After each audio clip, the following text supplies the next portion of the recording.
Good evening and welcome to the Stadio Arecchi. We're getting ready for live action of the Primavera TIM CUP final 2023 between Fiorentina and Roma. The four-time incumbent champions are here to make history once again under Alberto Aquilani, the Roman born and bred, but facing the side with who he grew up as a player and looking only for glory here tonight, while his opponent Federico Guidi, also former coach of Fiorentina, he says that many are saying this is the Coppa Fiorentina, not the Coppa Italia. Well, Roma have got something to say about that here this evening.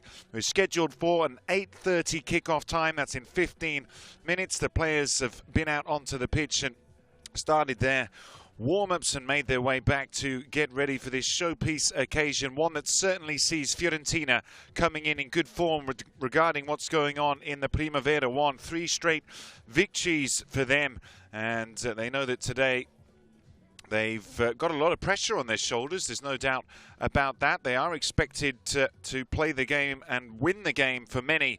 But Mr. Aquilani said that after their victory in the semi-final against Genoa in Primavera 2, that you can see that quality comes from both divisions and that every match is extremely difficult.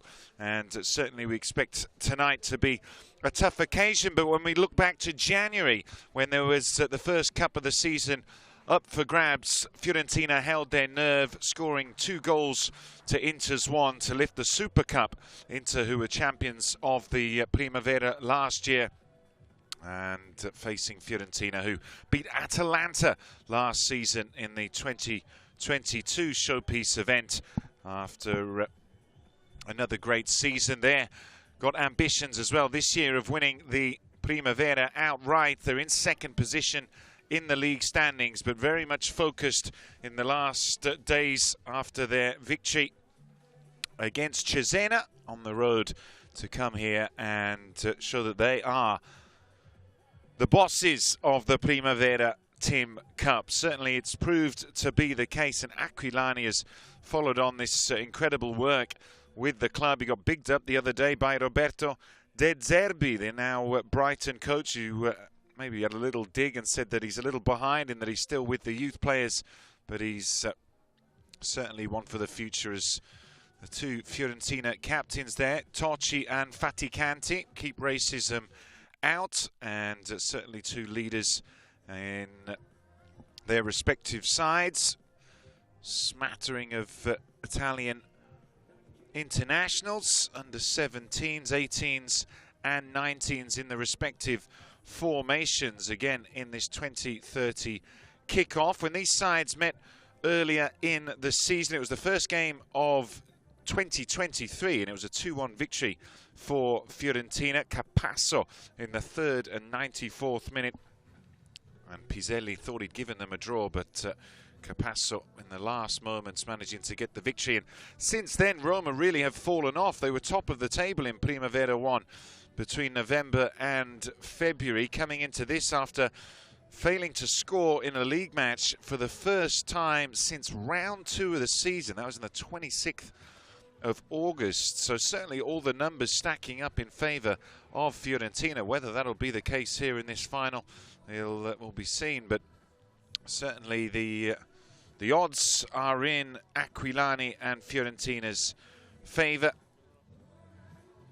Roma currently 4th in their league standings, coming into this with a victory in the first round on penalties against Lecce. Lecce, who lead the Primavera 3 goals to 2, 3 penalty kicks to 2. Then they beat Napoli in the quarter-finals, 2 goals to 1. Faticanti and Pisilli with the goals. And now the Fiorentina players coming out onto the pitch and almost ready to begin the procession here in this great occasion, where Fiorentina have the chance to go level. This is from earlier when they came out for the warm-up, level with Torino in the all-time numbers.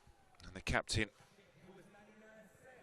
Tocci and the leader in defence Lucchesi, who scored an absolutely stunning goal in their recent victory over Bologna at home at the Piero Torrini, running about 70 metres and blasting it past the keeper, or rather dummying the keeper and then blasting it into an empty net. Really a magnificent goal from the central defender, and they're in great confidence again. Their best run of form in the season so far, with 3 straight victories coming into this in the Primavera 1, and 3 straight victories in the preparation for this final. Ascoli, Atalanta and Genoa. Genoa, an interesting one, playing against Alessandro Agostini, born near Florence, former Fiorentina player, taken over from Alberto Gilardino in the role of the Primavera coach, and Federico Guidi certainly filling some very big boots when he came in at the beginning of this season after Alberto De Rossi, who was in charge for 19 years.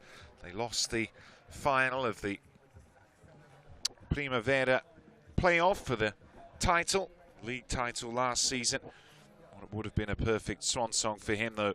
Plenty of great memories as we see the Roma players going through their warm-up. The coach Guida saying before the game that they have a slightly younger team. Doesn't really pan out all that much across the respective 11s here for this Primavera TIM CUP 2023 final.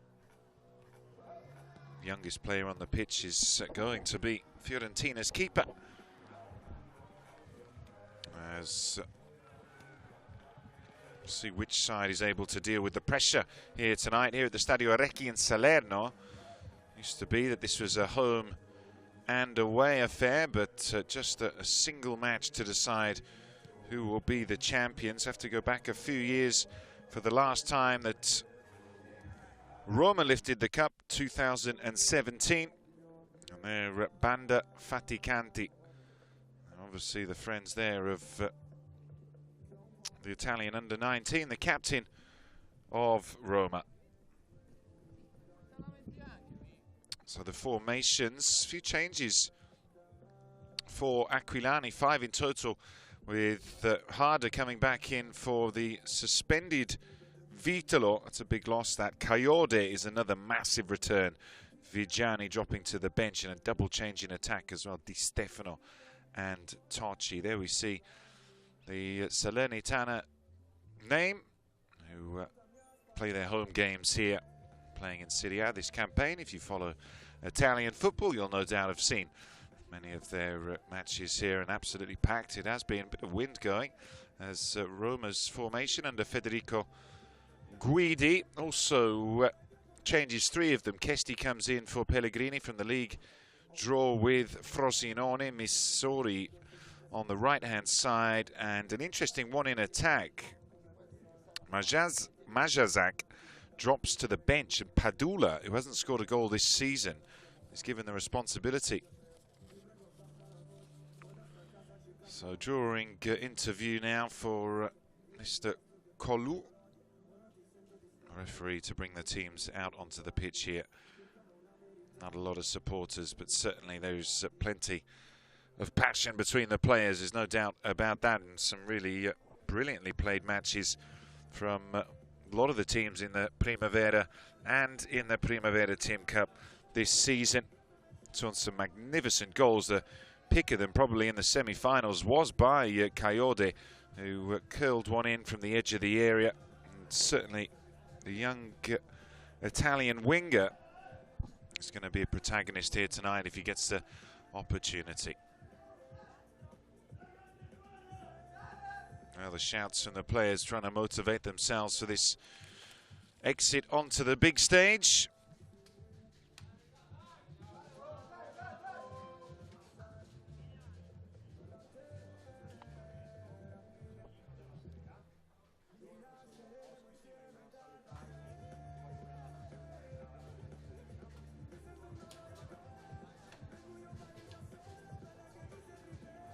Not too far to travel down from Rome, couple of hours.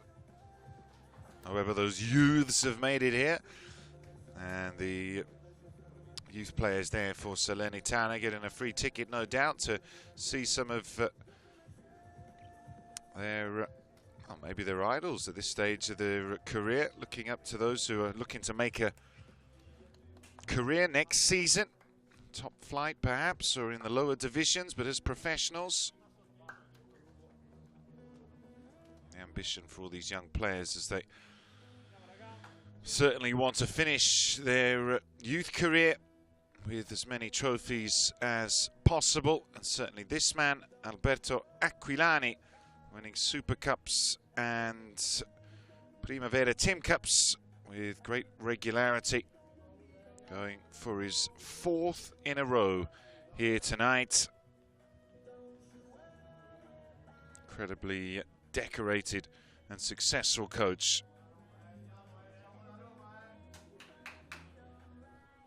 And the Fiorentina formation, are they going to be able to rise to the occasion and live up to their billing as the big favourites? A few moody stares there, and there's the intensity, the first roar from the players.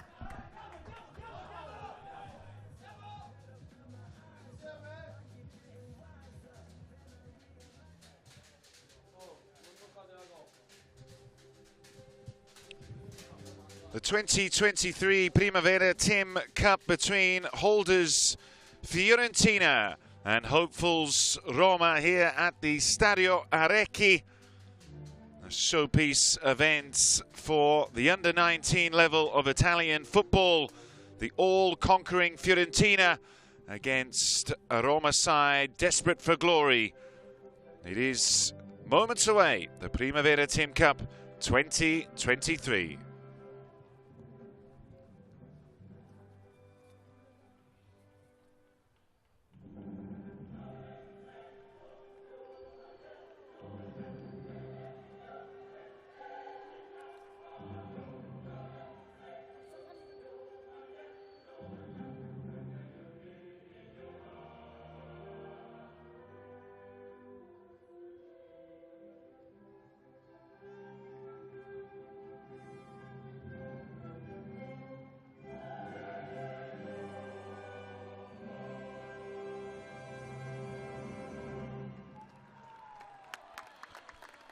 Two great rivals, the Roma players, many featured last season when they met in this competition in the semi-final stage, and Fiorentina ran out 5-2 victors. Maybe there's revenge in the air here this evening, one stage further in the final, but it's going to be a massive task for Roma to take down the 4-time incumbent champions of this competition. Fiorentina coming through without any real problems, taken to extra time by Ascoli, but eventually finishing 4-1 winners, beating Atalanta by 1-0, and then overcoming Genoa in the semi-finals at the beginning of April.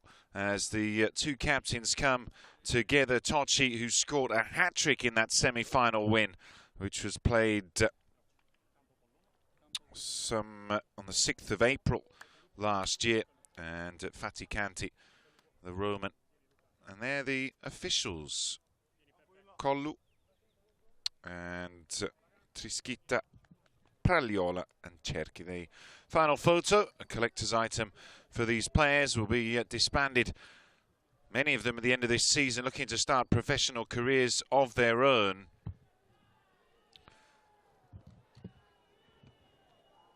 A team that has grown in confidence, and a team that is looking to cause an upset here this evening in this 8:30 kickoff. So Roma in the cream and the famous purple of Fiorentina.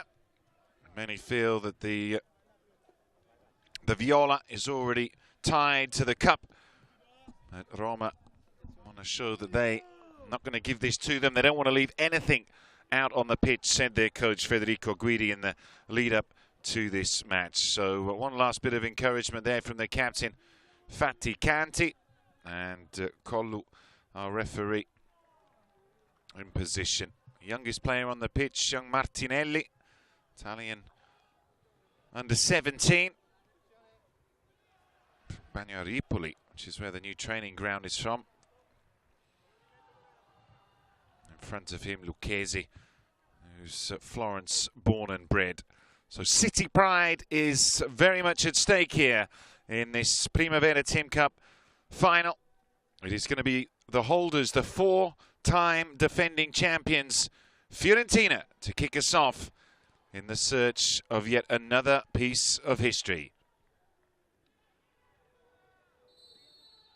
And so we're going here at the Arecchi. 3-5-2 it should be for Fiorentina, 3-4-2-1 for Roma, and Coyote unable to keep it in on that occasion. But his form this season has been really impressive. He's had a couple of call-ups to the first team, hasn't played. And already a winner of trophies last season in the victory over Atalanta. And with the Super Cup win over Inter in January this year. That was a great performance up there at the ufficiale Stadium in Monza.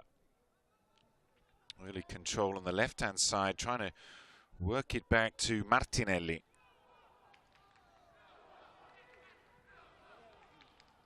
Through the middle, Berti pulls the strings. And see how Coyote already trying to get a push into the right side of the Roma formation.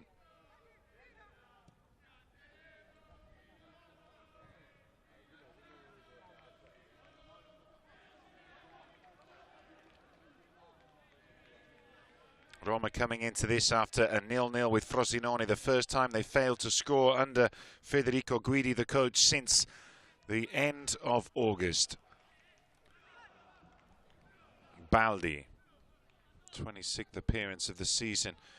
He's had the gloves almost the entire campaign in all competitions. And all the way back into Martinelli, whose kick wasn't the most impressive.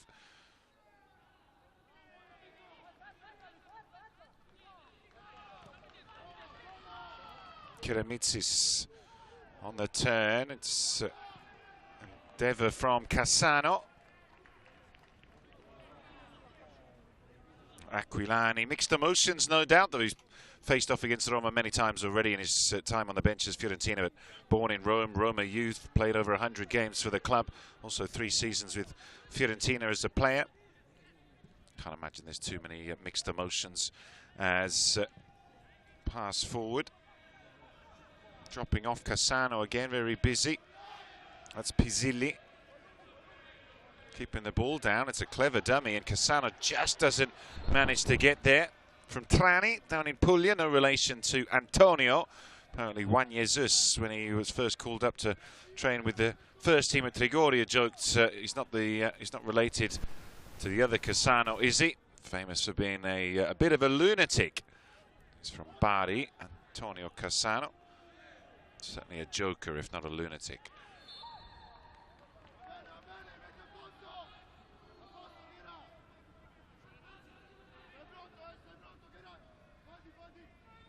Martinelli, 3 minutes gone here. Antenucci, rather Amatucci, passing it into the flank. Little chip into the middle.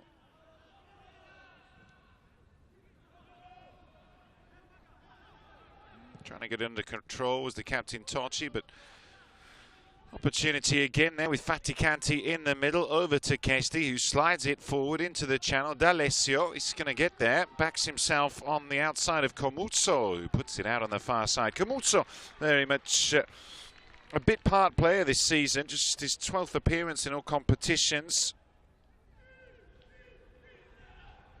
Biaggetti, who's on the bench here. Comuzzo did start in the victory away at Cesena on the weekend's action. Trying to break away. It's passed back by Berti. Coyote. Period with Juventus as a youth player for coming down to Tuscany. Lucchesi, the Florentine. Challenge in the middle of the pitch. Can they win it back easily? Piselli on the turn. Cassano. Nizori. He's coming back in and replacing Luakima. Calm being called for. Baldi into Kesti. On the outside. Confident to take Coyote on the outside there, but interesting sign from Cherubini. Italian under 19, Coyote, born in the province of Navarra. Amatucci and Berti are the ones pulling the strings in the middle. This is Lucchesi.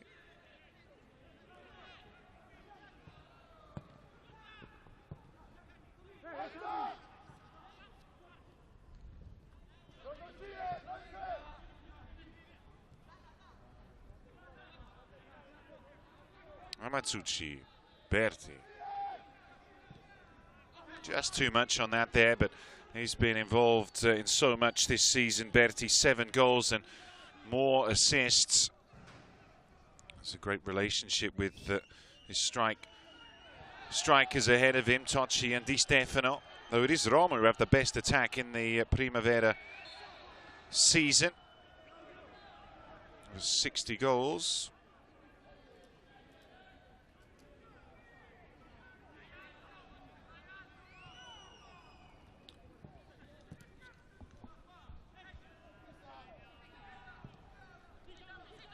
Faticanti into Baldi.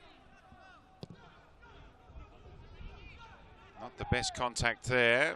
No handball, says the referee. Looked onside. Dropping back in was Berti.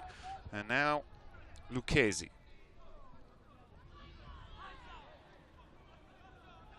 Pressure from Padula.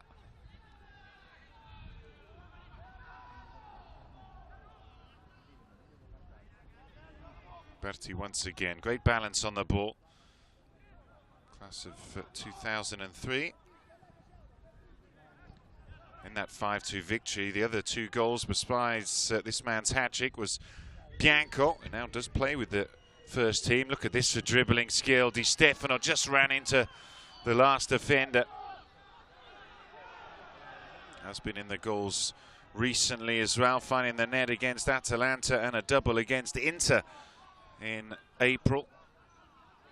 As Cherubini holds off Coyote. And Fiorentina pressing Roma high up the pitch, not letting them get out of their area easily. So Baldi opts for the long kick. Header was won there by Padula. Not easy to control mid-air. Favasuli back into Lucchesi.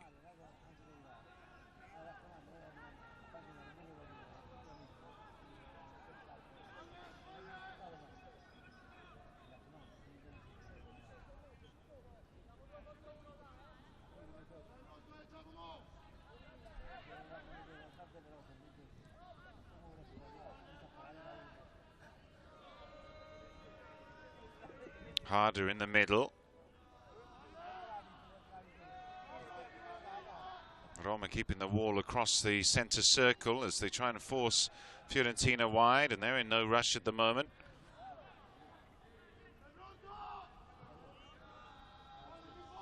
Amatucci into Harder. That's supposed to be arder in Italian.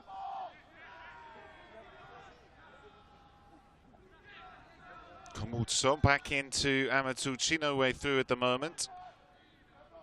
Last victory for Roma against Fiorentina was last season in May, beat them 4-1 at home.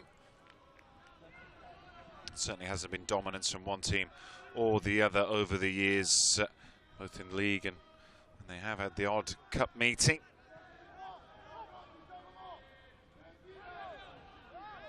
Retaining the possession well. Roma keeping their shape. Now they try to launch it through the middle. They bypass their midfield, and here's some danger. Berti lays it off. On the turn, Tocci. Di Stefano crosses in. Coyote! Should have scored. What a chance for Fiorentina. Patient possession play. They eventually managed to break through. Di Stefano with an excellent cross. And Coyote does not read the script. Just had to get a little more contact. And that was 1-0 Fiorentina.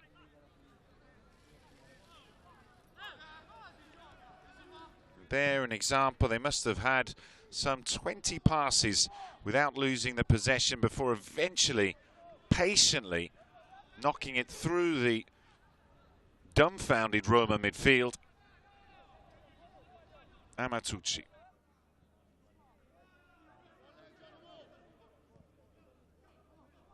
Berti scored an absolute cracker in the Supercoppa, as did Amatucci, both coming in the first half there before Awusi scored a rocket from the edge of the area. 3 quality goals in yet another bit of silverware. Freezing cold evening that was. Mr. Rocco Commisso was in attendance, the president of the club. He's back in Italy at the moment as Roma finally get the ball back after what seems 3 or 4 minutes where they barely touched the ball. Referee sympathetic, a Sardinian Collu.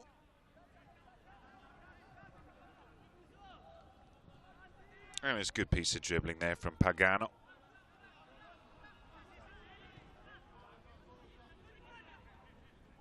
th appearance this season for Pagano, 11 goals. Cassano. Now what can Roma do with the possession here? Switches the play. Good reaction from Berti as they were putting pressure on. It's a high boot. Complaints, but the referee was sure. Lucchesi. Krastev, Bulgarian, placing Gentile from the league outing against Cesena.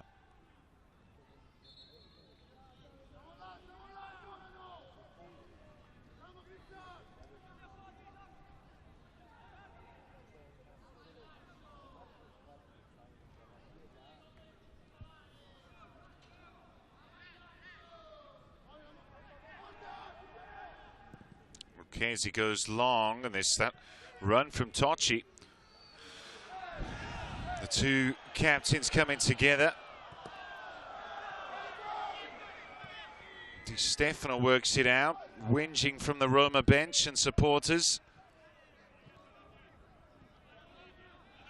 They've got to keep their composure and their patience here, Roma, because it looks as if Fiorentina are quite happy to have the possession for as long as they feel they need it. That's not a good pass, as Chiode couldn't get there.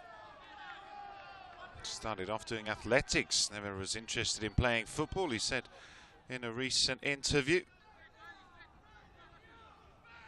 Certainly got plenty of speed.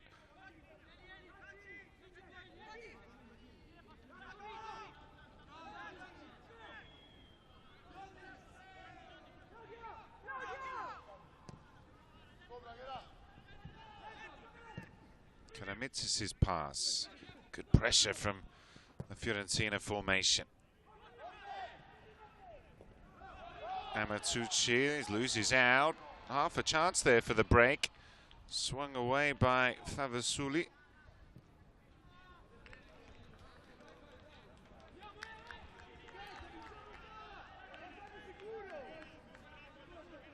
Former Italy under-20 and under-19 coach as well, Guidi.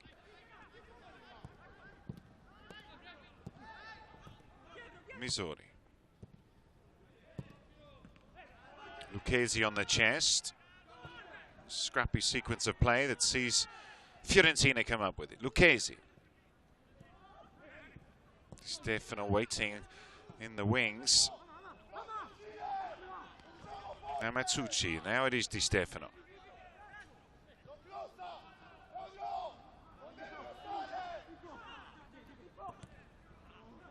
Now tried a little too much there, and Roma managed to block Di Stefano's pass. Little tug of the shirt, wasn't really needed in that position from Pizzilli. Misori and Fatti Canti, teammates with Chiode. And Amatucci in the Italian under-19s.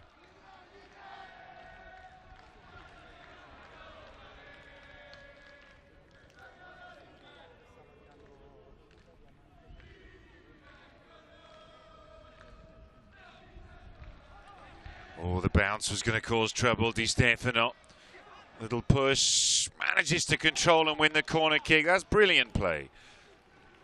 Karamitsis with the final touch behind, but shows what balance he's got there. Di Stefano, great name for a footballer,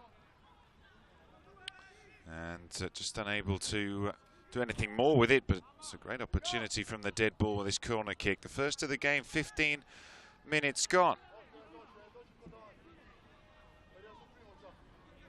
Berti is short.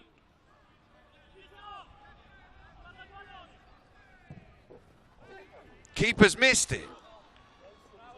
Had support on the line, and Missouri loses out. Play on, says the referee. And Arder was well beaten.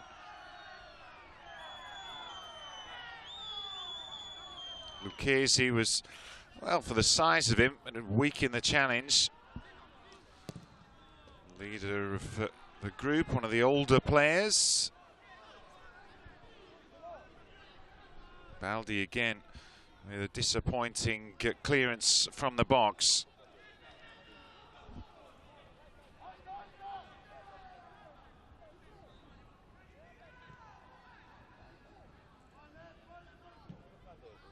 Oh, first time pass was a good one. Tocci. Lucchesi sees Coyote in position, who takes it on the chest. That's an excellent piece of control. Goes a long way round, keeps his balance. Greedy telling his players to get out there, push the offside line up. Well, Fiorentina dominating the possession. Had that one clear chance. Di Stefano gives up on it, and test there of Collu, who's lenient, and Di Stefano maybe could have continued on. He wanted the yellow card. Referees let Pizzilli off lightly as far as the number 11 is concerned.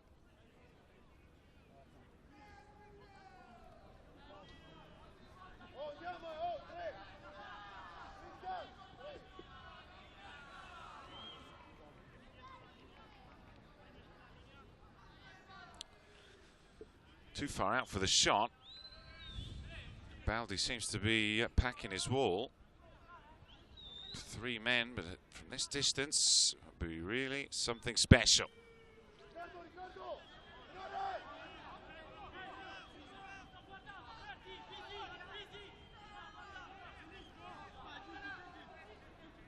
Definitely going to be a pass. Amatucci. Well, Coyote's got a massive runner, but he's staying back. Oh, he's found space. Looping ball. Hits the crossbar. Well worked free kick move, and Lucchesi, a central defender, gets familiar with Baldi's goal. Tried to dip it into the far corner. That was not a bad effort at all.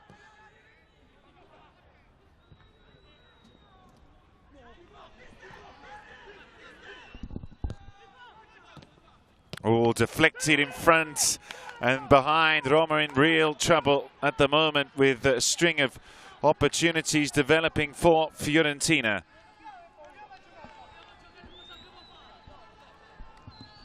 Di Stefano down the left, crossing in, and it was, well, enough of a touch by Questo.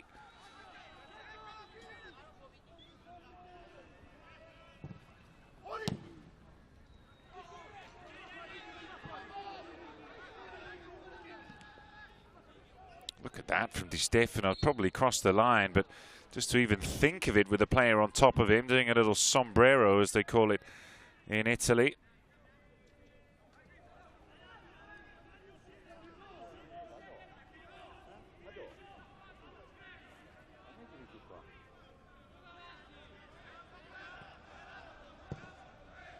Karamitsis.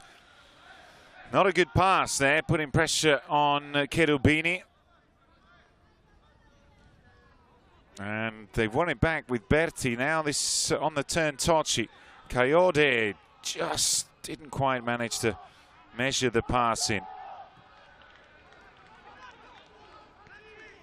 But Fiorentina are crushing Roma around their box. Berti's back. Di Stefano shoots. Lacked power, that it feels like the goal is coming any moment now. Hypnotic passing. Roma don't know what to do, apart from when they get one cheaply there. But the last minutes again, Fiorentina turning on the style, and Roma really looking for answers.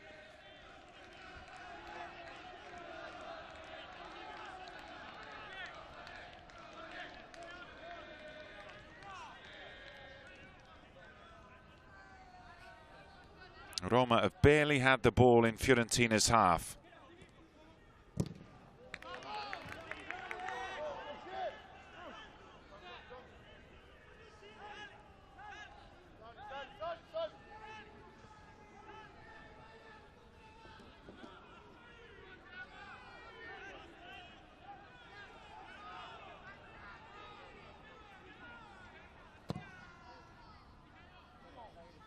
Straight to Coyote from Baldi. His kicking is been a weakness so far. Coyote on the outside, but that was a covering challenge from Questo. Sliding in just the right moment.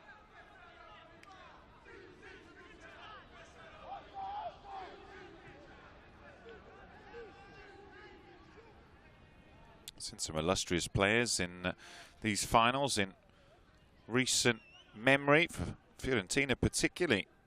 Dusan Vlahovic, when they were still playing home and away legs, scored 3 goals over those 2 matches. Also Singo, Torino, 2019 edition, Bianco and Udogi for Verona, 2020. Bianco again in 21, and Raul Moro for Lazio. Went on to play for the first team there in the capital.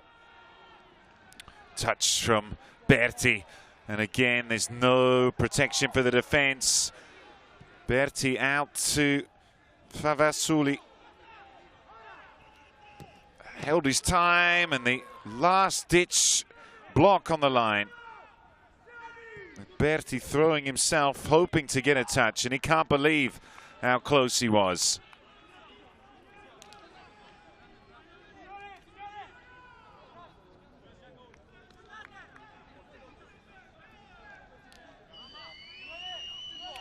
A third corner kick in quick succession. The midway point of this first half. Fiorentina will be disappointed if this period of domination doesn't turn into a goal.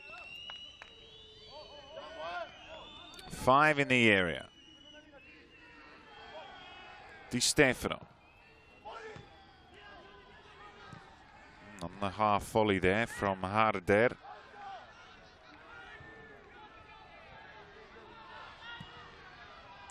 Half chance for the counter now for Roma. Pagano's pass, stretching the legs, and too physical from Cherubini. Scrap for Roma to get their teeth into after having to be on an all-out siege defence these last 10-15 minutes.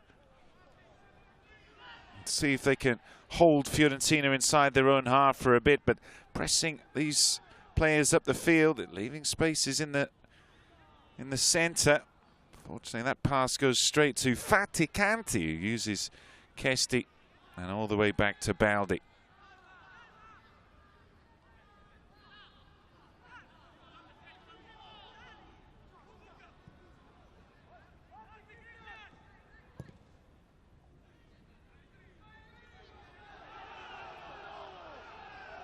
Martinelli has been a spectator, having a very easy evening here in Campania. Salerno, just south of Naples. Lucchesi. Not a good challenge there. And Collo lets another one go. The Sardinian ref. Keramitsis, Greek defender. It's an earnest talking to from the referee.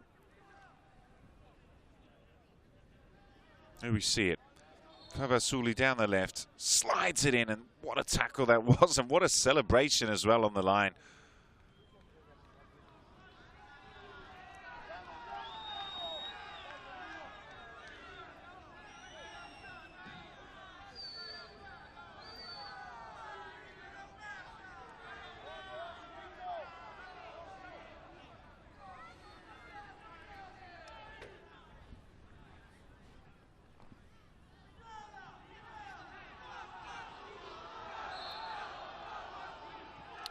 Well, a free kick that will allow them to get some players in the opposition half here. Roma surprising Christian Kivu's Inter in the semi-final. Keramitsis with the only goal in the 81st minute. Oh, good pressure there from Fiorentina, and it's Toci pushing into the area. He's got support. Oh, that tackle was fierce. Coyote. They scored all sorts of goals this season. Unfortunately for Berti, there's no VAR, so referee's decision final.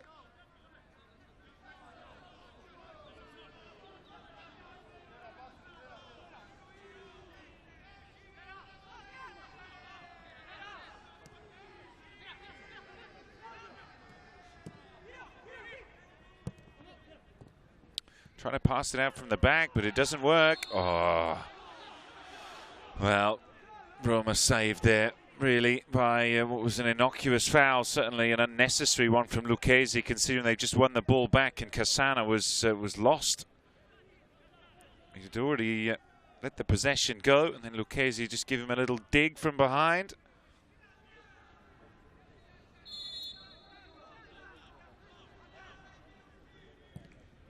Oh dear, that's a mistake. Di Stefano and Berti almost collide. Over it goes from Arder. Coyote running on. Tried to pull it back. And there's another chance not taken. Di Stefano.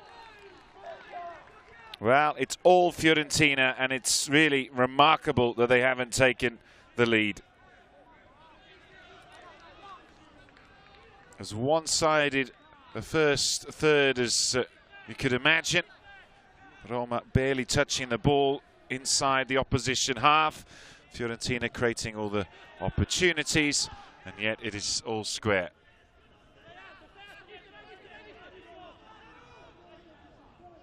Not that many points separating them in the league standings, just 3. Roma in 4th place on 48. Lecce well out in front on 59. They just got spanked by Lecce, 5-0, 2 games back. The 15th of April. Also lost 5-2 in Verona, so trips on the road for Roma have not been particularly fruitful or enjoyable in April.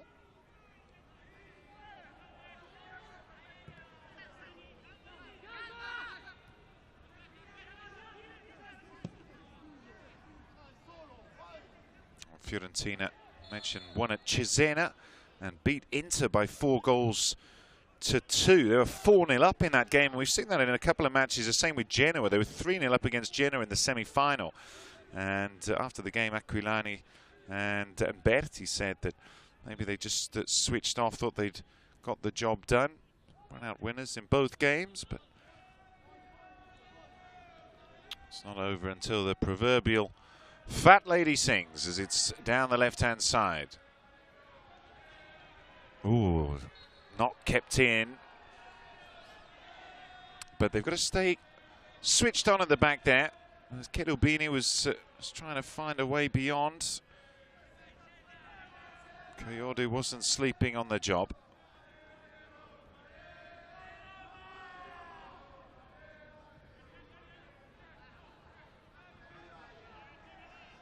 And another opportunity there for Roma.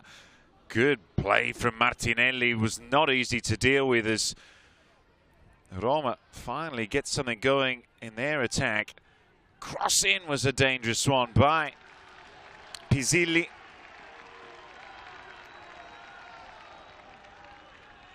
Great credit there to Martinelli, the young keeper. Not flustered for a moment as Roma have their first corner kick of the game.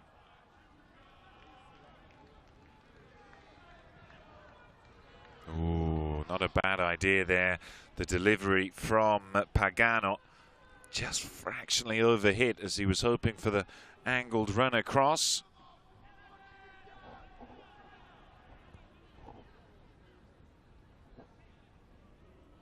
Not called up in the last 3 games for the under-17s, however. Martinelli, so the keepers from Spezia, one from Inter. I've had the gloves there as Roma 30 minutes gone here. If you are just clicking onto the game, the scoreline does not tell the story of what has been a dominant performance from Fiorentina. They've played some quality possession football. They've created chances. Still, the best one would be Chiodi's header in the 10th minute. Di Stefano's had opportunities. Berti's had his head in his hands as well. A string of corner kicks, but Roma have just about kept them out to this stage. And now, maybe it's their turn to have some possession and create some danger in the opposition half.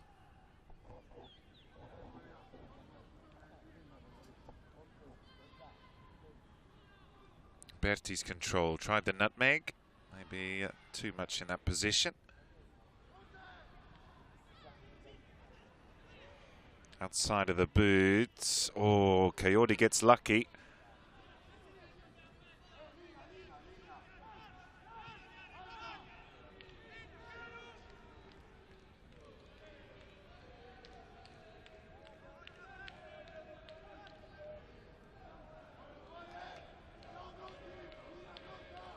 Interesting variety to Fiorentina's possession so far. What will they choose this time? A little chip over the top into Berti. Had to be quick with his turn and was. On the angle, Tocci lays it back. Berti still has the possession. Arder. This is Lucchesi. Everybody back. Helping out for Roma.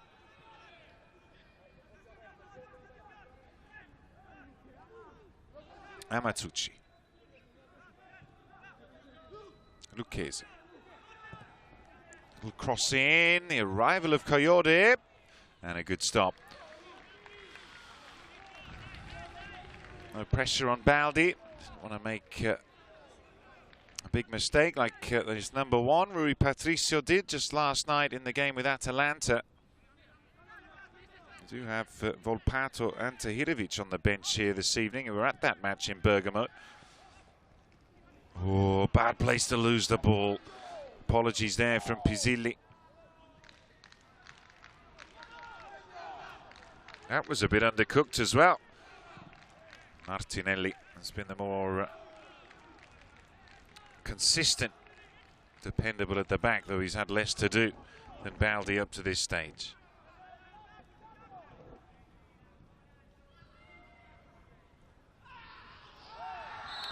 Well, Comuzzo's challenge is the first yellow card. Took a lump out of Pagano, who certainly made sure the pitch side microphone could pick that scream up.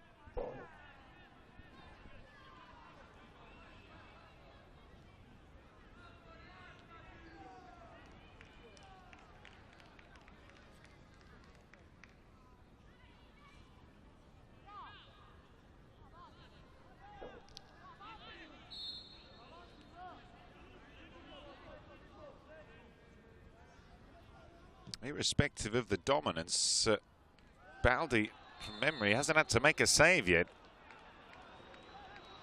Offside flag there, get a thumbs up from Krastev.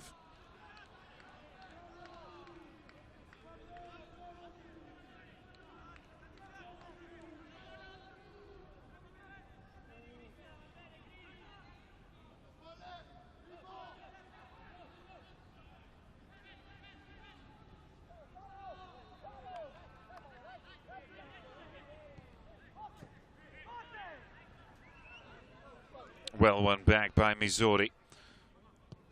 Cassano's pass. Well, they keep putting together those one touches, but it doesn't work for them as Tocci breaks against Faticanti. Amatucci get his head up in time. Quick feet from Di Stefano as Favasuli tried to find an angle for Tocci, who didn't move towards the ball. Header by Lucchesi. Now it's Roma's chance to run it forward. Cassano over the top.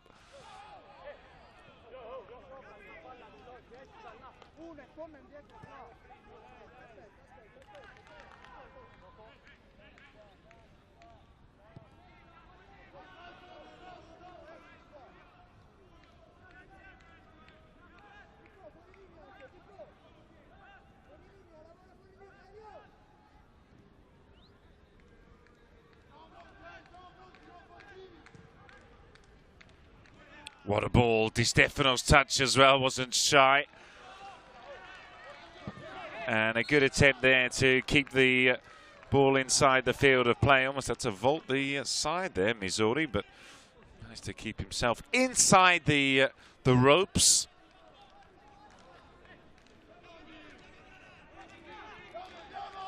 Berti.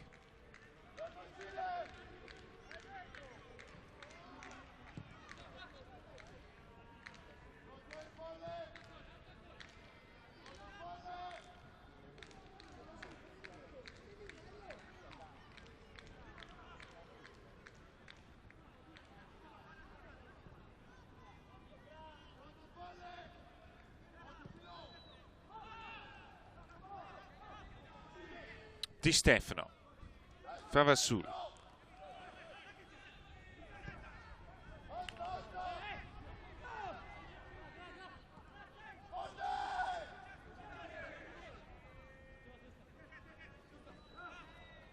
Di Stefano's not going to get there. It was a nice idea, but Roma staying very compact at the back, just waiting on that occasion, even though Fiorentina had 2 attempts down the left. Play on. The referees trying to stay out of it. Now in the middle with Berti. On the turn, that's quality. Di Stefano's pass is blocked. Amatucci turns away. That's a go from range. He scored a fantastic goal. Recent matches, Amatucci, that was reminiscent of that one in the Super Cup.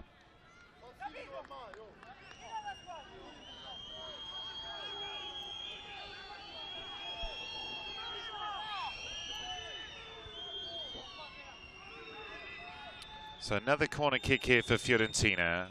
Deeper this time, and the touch from Baldi will mean another attempt. Well, he's misjudged one, but on that occasion got it just right. So over to the far side for Amatucci.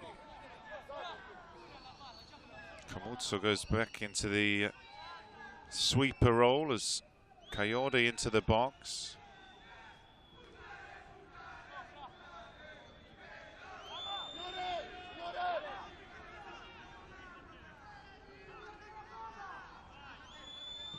Five-way, Coyote was waiting, and there's a good catch. The header from Lucchesi was comfortably pouched by Baldi, and goes down as an attempt on target. Haven't had too many of those.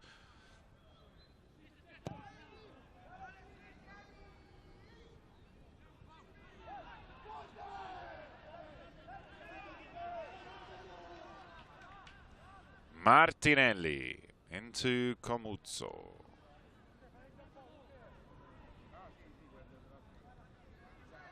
Ooh, Martinelli's touch, risk there. And they've won it back. Not a good kick that time, and a chance here for Roma developing. Padula tries to get the shot off, and the save is needed that time. All coming from Martinelli's error with his right boot. Get nearly enough distance on his clearance. And in a 0-0 situation, those are the things that really worry a coach. Too much space as Berti comes away. Well, he and Amatucci really have driven things in the middle. Coyote one-on-one up against Questo. Coyote on the outside. Not a bad cross in, and look at that for a bit of skill from Missouri. Mid-air pirouette to keep the ball from crossing, and then wins the throw-in. Magnificent technique.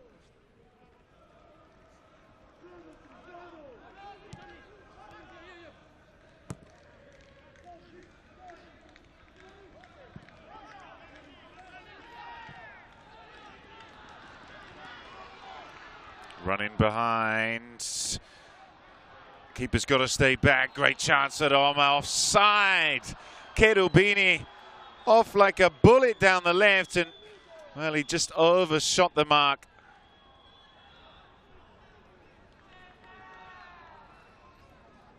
Let's have another look here. Well, difficult to tell. Whenever those angles are not perfectly in line, that was the decision.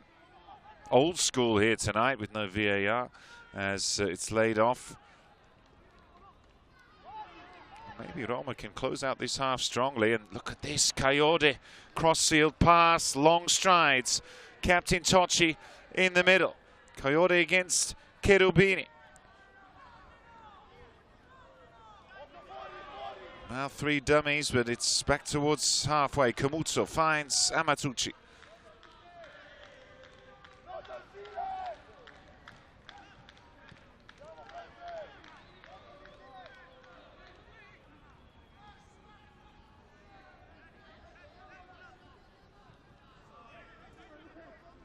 Lucchesi. Favasuli. Shape for the cross, but it's in the wrong position. Favasuli into the middle. This is Arder.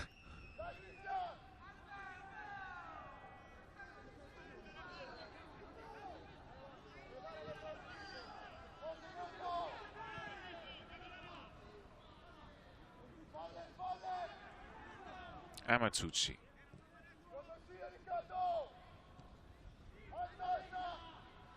Great composure on the ball, Fiorentina. Not look flustered, certainly in this phase of it. There's that probing pass. Berti knocks it back. Lucchesi.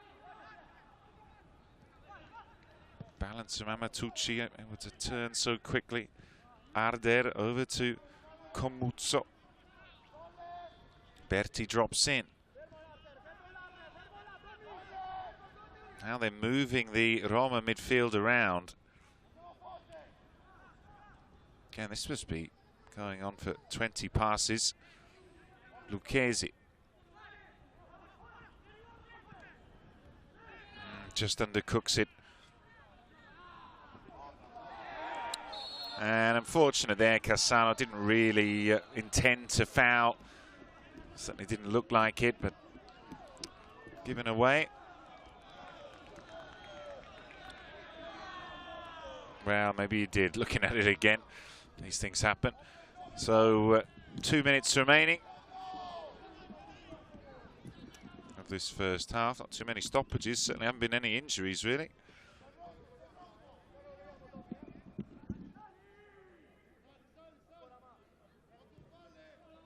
That's a good ball. Berti, though, just couldn't get it down off his chest.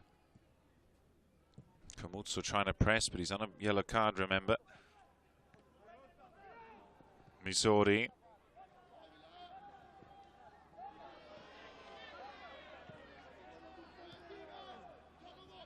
Cassano. I'll just lose the momentum there as he couldn't pick out Faticanti.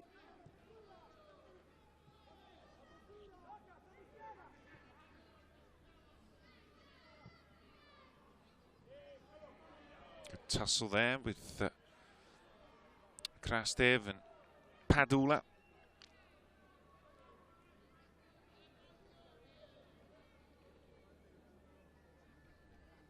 Well, it looks as if we're going into the break all square here. Who takes more confidence in this first half? Difficult to say. Roma have resisted and then they've managed to get some attacking play themselves. Fiorentina will be more disappointed, you feel, for the amount they've created. Roma really haven't had anything other than a few half chances, but no sequence of play that's really caught the eye from Guidi's team.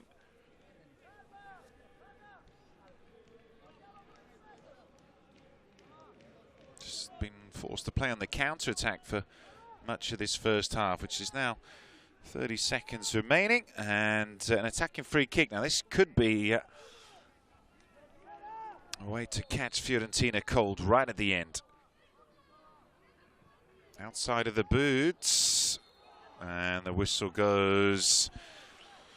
Pizzilli had the initial touch, and then the shot in wouldn't have counted because the whistle had well gone. Let's have another look here. Pizzilli down.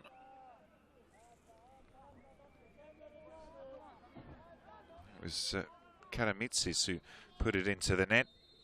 So there is the half-time whistle here. No score between Fiorentina and Roma in this Primavera TIM CUP final, but lots of quality, particularly from Aquilani's side, but great determination from Roma to stay in the match and just keep the superior opponent out, at least in the first half. We'll see what happens in a short while in the second. Fiorentina 0, Roma 0.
welcome back to the Primavera TIM CUP 2023 final here at the Stadio Arecchi, where it's currently Fiorentina 0, Roma 0. The better football played by Aquilani's side, but Federico Guidi will be pleased that his side didn't concede. 13 years he was there with the youth setup with Fiorentina, and against Aquilani, the Roman born and bred. It's a mixture of emotions and stories for the respective coaches, but out on the pitch it is yet to see a goal in this final, to see either Fiorentina lift the cup for an 8th record equaling time and a 5th year in a row, or Roma to take their 6th and their first since 2017.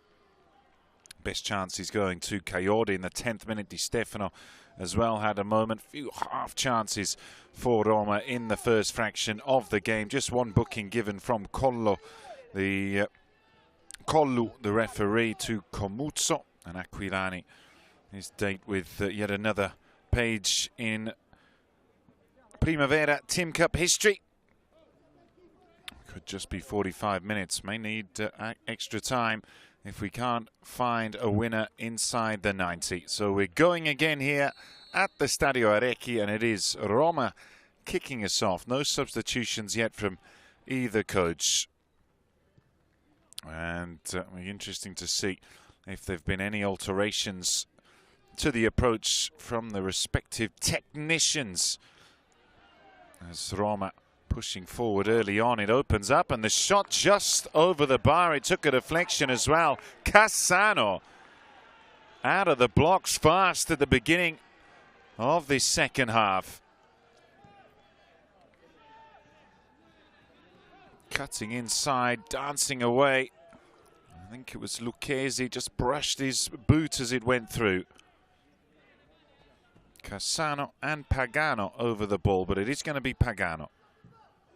Doesn't get enough height on it. Driven attempt, took a big deflection. Cheeky nutmeg there by Pizzilli. Coyote, Amatucci caught from behind.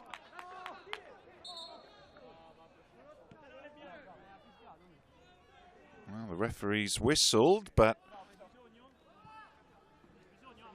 didn't seem that he'd given the free kick at first, with Amatucci going down.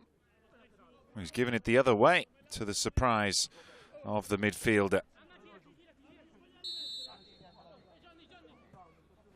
No, just a throw-in. There is Cherubini's ball. Right attitude here as Faticanti shoots from distance. Roma need to assert themselves in this game. Maybe a little too passive for Guidi in the first half.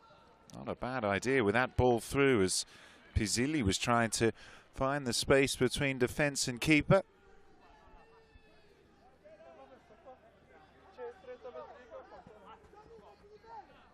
So these two, the under-19 level of Italian football.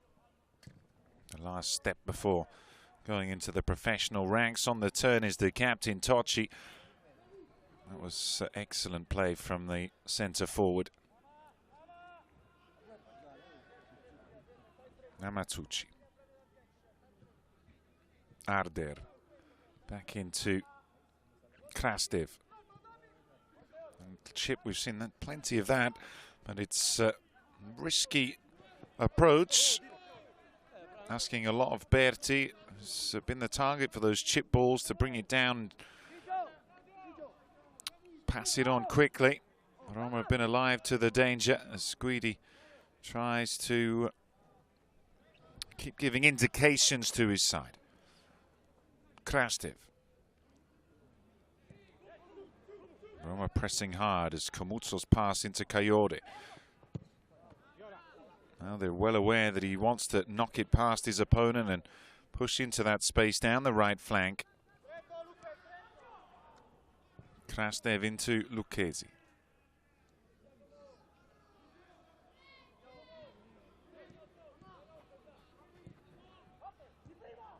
That's a good interchange. Cherubini was already backing up and served him in the end. Berti slightly misjudging, but wins the possession back. All the way to Martinelli.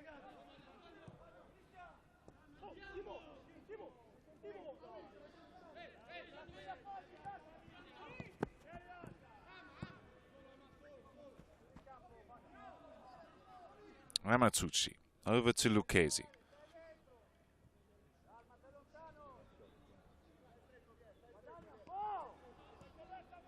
A little higher in their central position, but again that ball over the top to find Berti. Arder.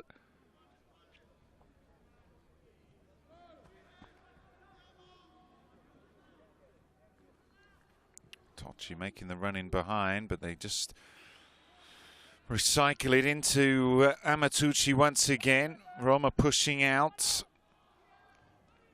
It was notable that as the half progressed, Fiorentina were able to squash them back around their area. Keeping a higher line in these opening 5 minutes, Roma.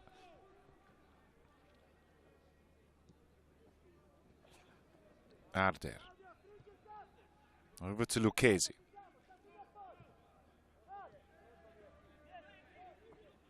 And the press comes from Roma. And Berti, it's away from the referee. Comuzzo finds Coyote.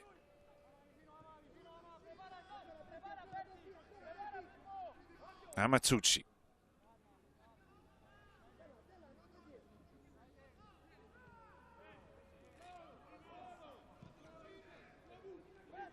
Coyote chance in the 10th minute that really should have taken with the head, come after a long period of passes and possession. Lucchesi going the long way round, just keeps it in. The cross was dealt with at the near post. Crucial header there. And then fantastic hold-up play by Padula. Launches Cherubini down the left. Whose first touch wasn't a great one. Play on, says the referee. Ramazzucci's tackle. Tasty, but fair.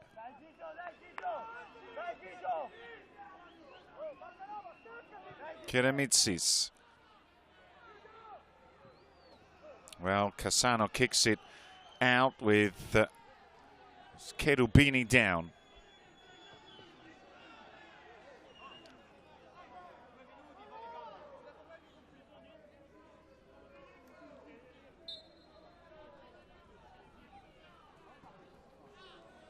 So the first stoppage in the game, there was no injuries in the first half, and well, took a bit of a risk there, Ramazzucci coming from behind, but he judged it well for the referee. Certainly looking at that angle, seems that Collu made the right decision.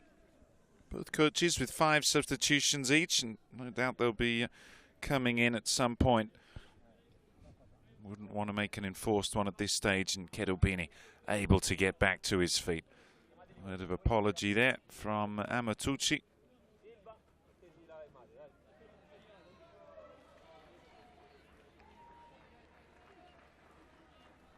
A lot of speculation about when, if Aquilani is going to get the offer to go to the senior ranks. Not with Fiorentina, but with another team, maybe Serie B.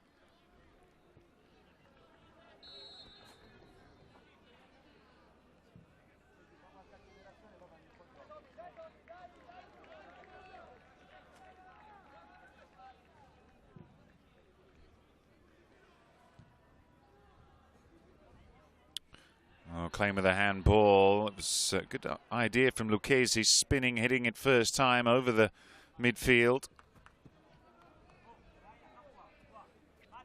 Faticanti.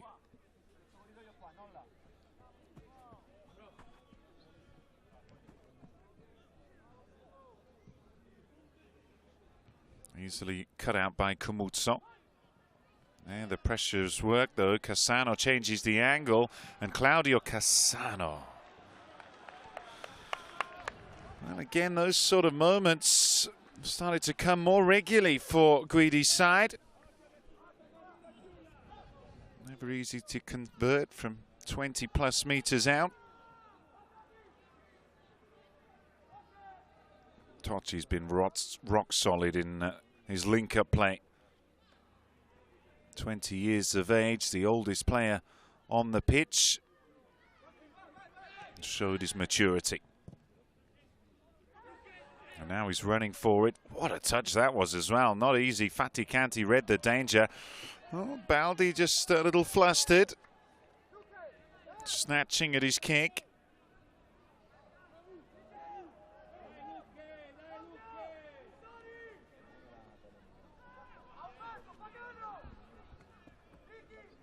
Now one of Coyote's famous long throws that's like a corner kick. Didn't get it over the first defender, Fatih Kanti. I'll have another opportunity here. It's one of these that led to a goal in a recent match. And there you can see the sort of distance he can get on the throw. Absolutely amazing. He's already played in the professional ranks at 16 years of age down in Serie A as the breakaway by Missouri. Tracked by Favazzuli. And just unable to control the cross.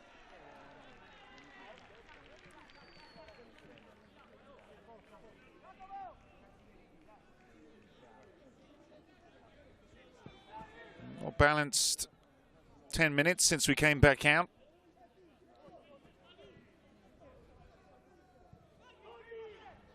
Krastev.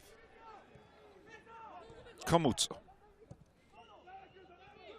Berti had time to turn, pick his man, and that was Tocci. Favazzuli.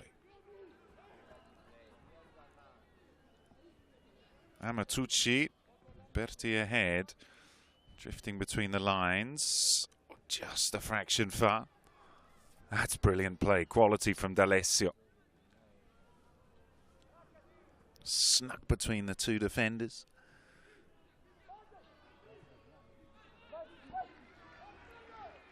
D'Alessio again. Missouri's pass. Padula waits. Dealt with by Komutso. One of the best moments there from Roma in terms of the build-up play. Fiorentina are rattled. They've given it away. Cherubini. Claim of the handball. Referee waved it off straight away. Tocci leaning in. With strength from Questo. And there's a touch from Cherubini sliding. But Roma have had a much better attitude in this second half, creating far more problems in their aggressive play without the ball, closing Fiorentina down. Here we can see it again. Cherubini shoots. Well, the arms tucked into the body there of Komutso. Can't give that as a penalty. This is Lucchesi.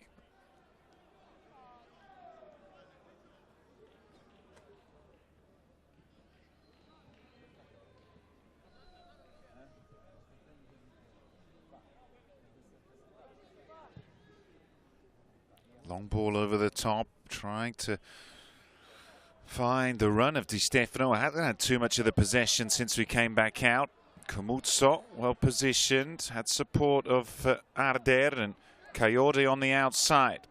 2-on-1 with Berti in support.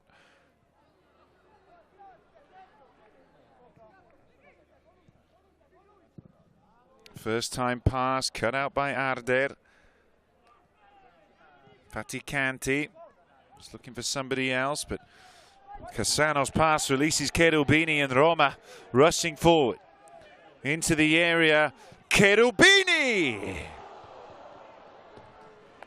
Best moment of the game for the Giallorossi.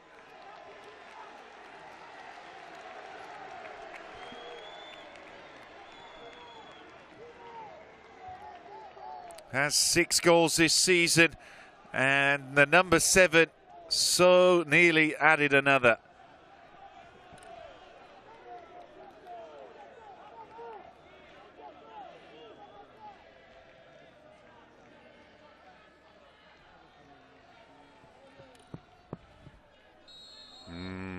That's a yellow card. And Padula making his apologies, but really just leaving the leg in too long. And Just the second yellow of the game and the first for a Roma player. After Amatucci let it go.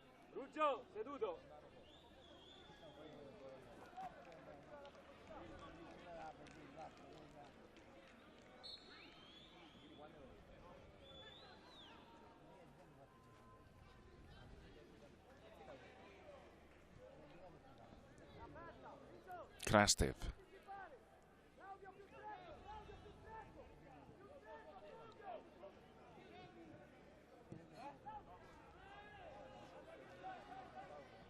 Amatucci.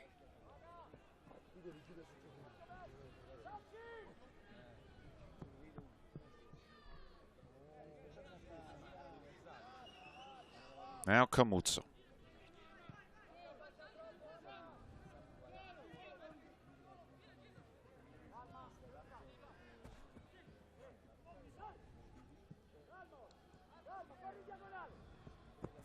There was only a single goal that won it last season, and it came in the 93rd minute as pushing forward, Lucchesi goes all the way. And reminiscent of the goal against Bologna, but he didn't get the finish. He got instead a yellow card. Just overstretching. He doesn't understand what that was for. An hour gone. Not really clearish there from the referee. That was clearly not a penalty kick. Cherubini after that very nearly opened the scoring.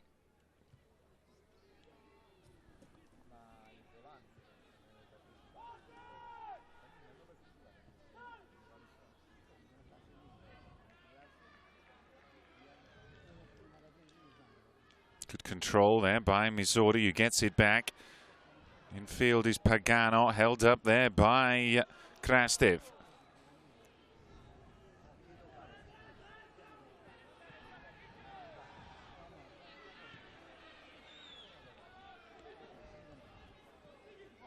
Pagano finds the angle, looking for Cassano, and the bounce of the ball almost favours the number 10. Well, it's the fabled game of two halves after just over a quarter of an hour here in the second. Roma have been the better team, look more likely to get the goal. Amatucci.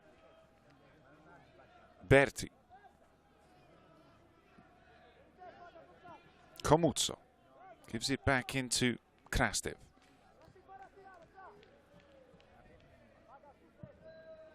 Ball over the top, trying to exploit this higher line. Coyote's touch brought Cherubini back in.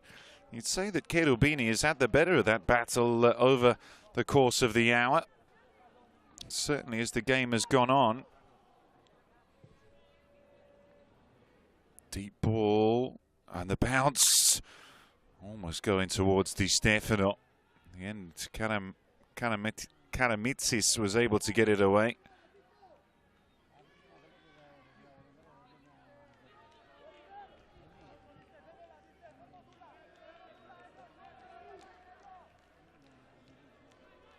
Amatucci. Roma push out again. Krastev. Camuzzo.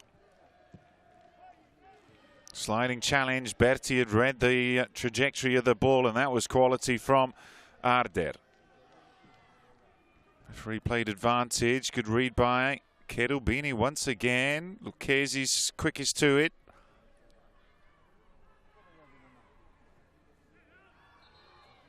And Roma just unable to keep it in there, trying to keep up this one-touch play, but running out of pitch. You feel the substitutions are going to be made soon. Both teams could maybe do with something fresh in their attacking play. And who knows, Capasso, who scored both goals when they met in the league to win it for Fiorentina, could be the joker in the pack for Aquilani. Well, Majerazak, possibly an option.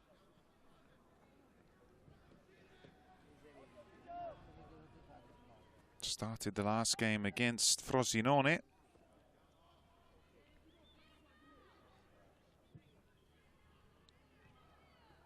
Good read there by Keramitsis.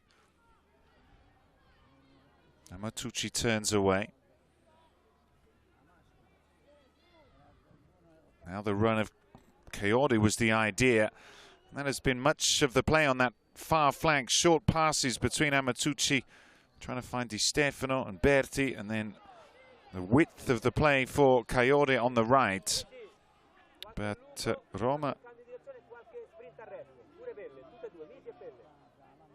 just giving instructions there for the substitutes and their warm-up. Faticanti.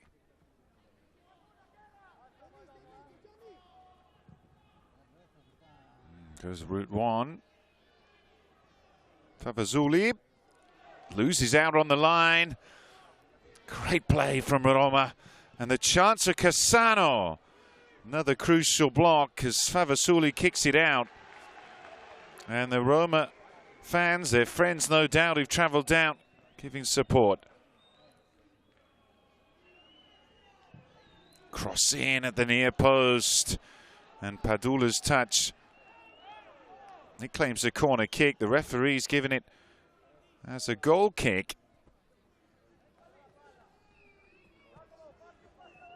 "20 minutes gone in the second half.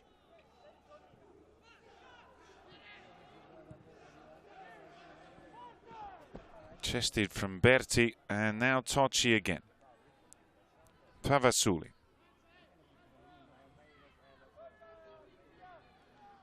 Well, Di Stefano has not been able to influence the game in this second half. You fancy he's going to be in the thoughts for a change by Aquilani.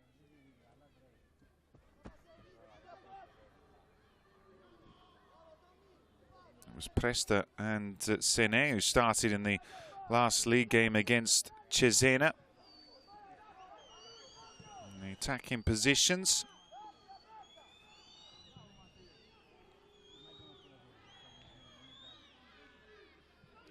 Bad leave there by Arder on the turn. Berti. Player down, so Komutso kicks it out.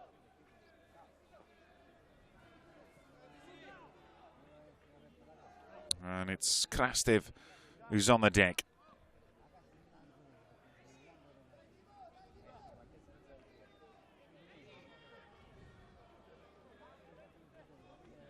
See it again. Ooh, just catches him on the right shin. And Padula had just been booked minutes ago, taking a risk there. A little bit reckless, not keeping his limbs under control.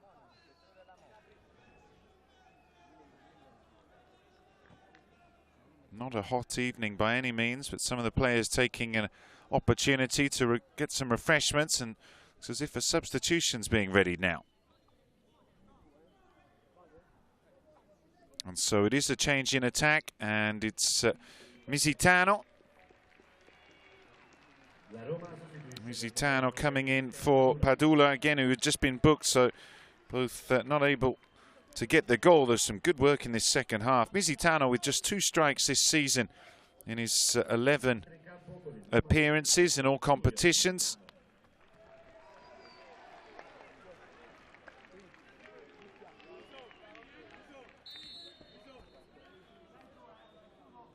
And a big opportunity for him to be the hero for Roma. Interesting that Aquilani's leaving it so long, midway point of this second half. Still no changes from the Fiorentina coach. Good cutout. Well played there by Pizzilli. And it's his cross. Lucchese's header. That's clumsy. Amatucci taken down from behind, who then inadvertently caught Pizzilli in the back of the head. Certainly no intention to it. As he rolls over, the boots come round. Some sort of capoeira kick.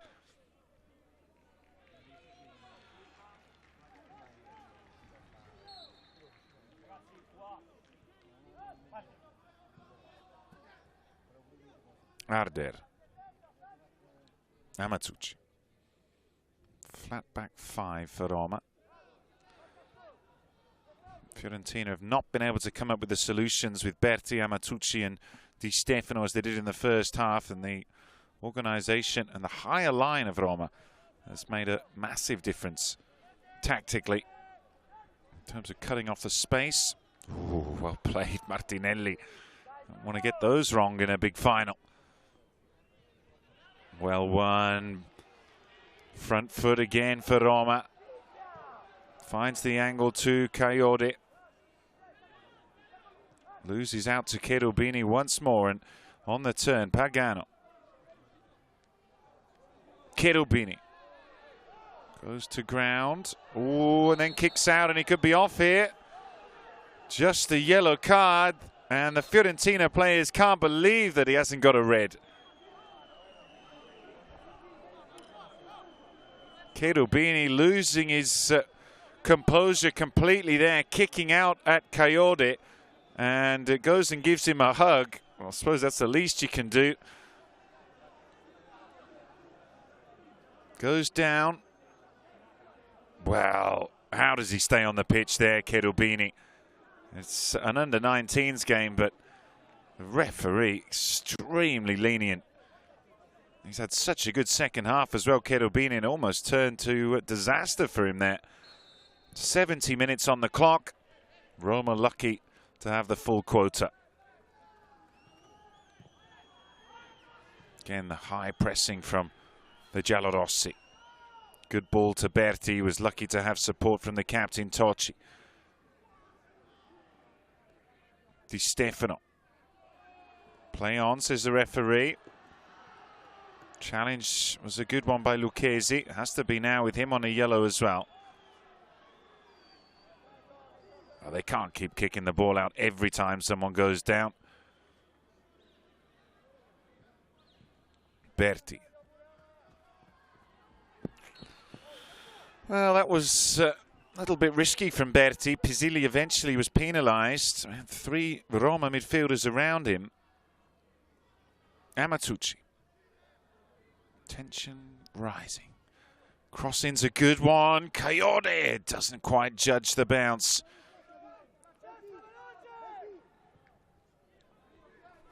Comuzzo.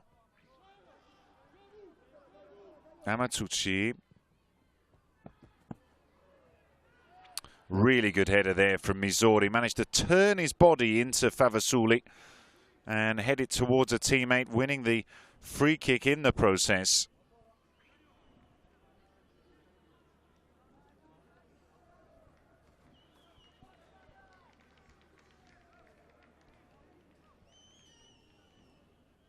And a lot of injuries in this second half that will all be added on, but plenty of time left to see who may be able to decide this match, and really is on a knife edge at the moment. Roma the better team in the second half, and distant memory Fiorentina's dominance in the first. Aquilani must be concerned. He must be thinking of what could prove to be the best solution.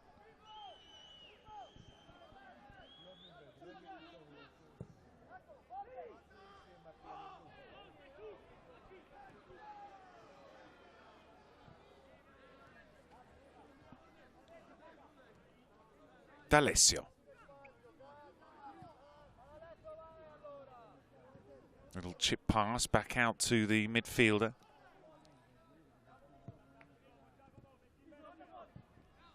Ref got out of the way just in time. Pizzilli. Good covering challenge from Di Stefano coming from over the shoulder.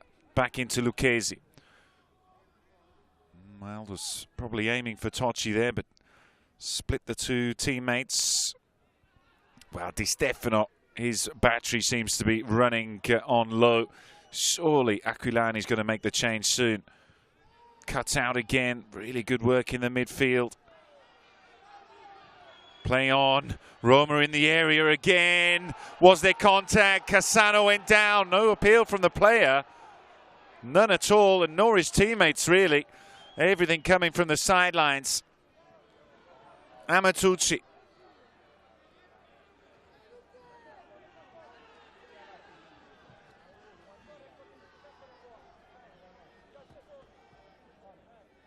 Di Stefano up against Pisilli.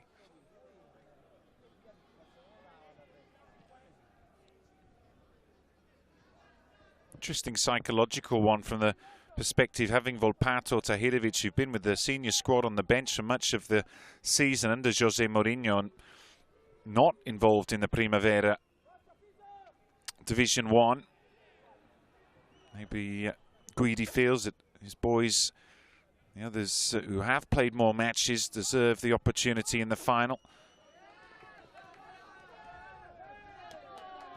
And Fiorentina get a pretty cheap throw in, and this should be Coyote winding up. Here we can see it again. Well, he's losing his footing, Cassano, as he comes back inside. He slips, and there's really very little contact from Arder as Coyote gets ready with the catapult.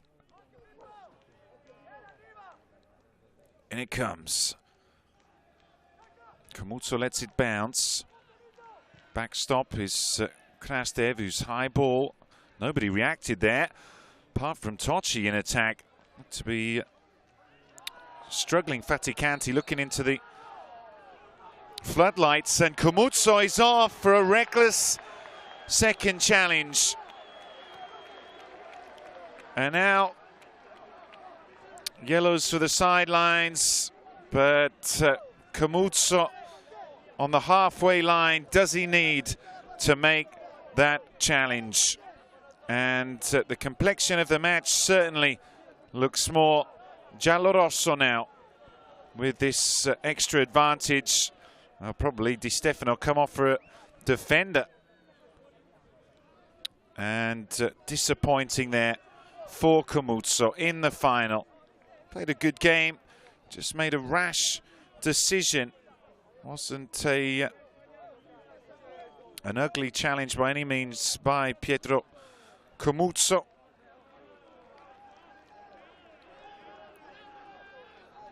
Here we can see it again. Well, he comes in late, interestingly, on Cherubini, who some might argue shouldn't even be on the pitch.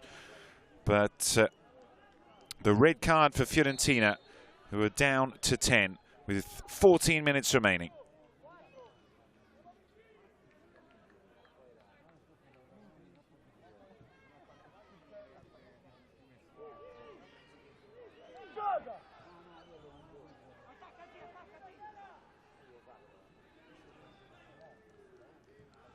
That's a good pass. Cassana pulls it back. Well read by Arder. And then has the composure to come back inside. Lofts it over the top. Tocci lets it come down. Coyote in support. Captain on the turn. Trying to get it into Coyote, who drifted into an offside position. Great play by Faticanti there, who'd stepped up to push him offside.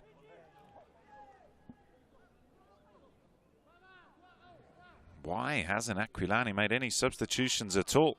77 minutes gone.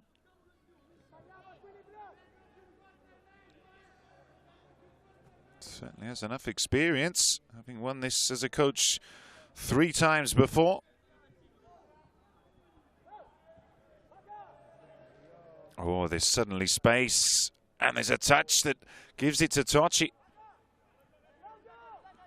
And the white shirts of Roma come back in numbers. Berti.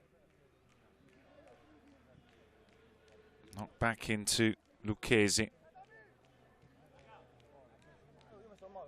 Krastev. Coyote in what they're playing is a back 3 now. Coyote looking a little tired as well, the way he knocked that back to Martinelli. Oof. Strong challenge, indicative of the approach of Roma in this second half.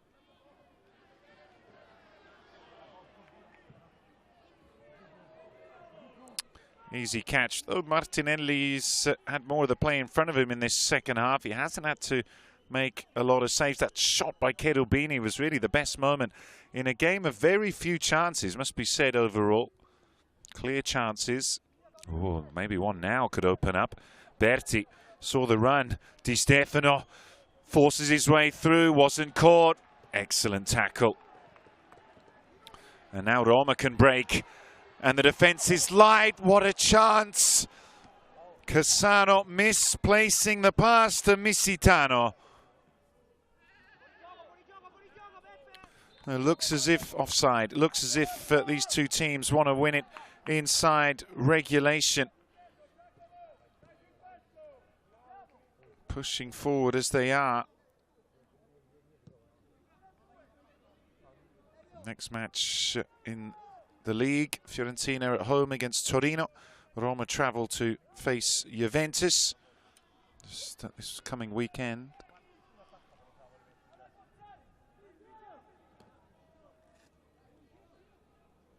Some tired bodies out there now.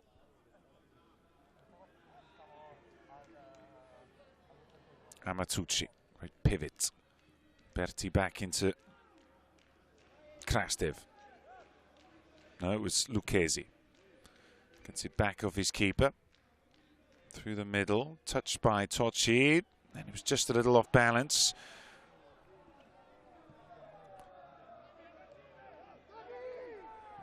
Pagano into Pisilli. Cherubini opens it up. Finds the angled pass. Oh. Coyote just too quick there. Got to give it to the Italian under-19. Smile through gritted teeth. Just knocked it around him. Judged the distance perfectly. The foul by Pisilli. 10 minutes remaining here in this Primavera TIM CUP final. Guidi looking for his first trophy as the coach. As an assistant, he managed to lift silverware in his time with Fiorentina. There's 13 years there. Oh, it's a good ball again, Berti. And the run behind from Tocci. This is Di Stefano. First time we see him on the right. Di Stefano's shot. Crucial block by Pisilli. Cherubini. Roma going to be able to take advantage of this one-man difference. And this is where Comuzzo is missing. But 10 meters too much on the pass. The freshest legs on the pitch in Missitano. But even he couldn't get there. And still, Fiorentina haven't made a substitution.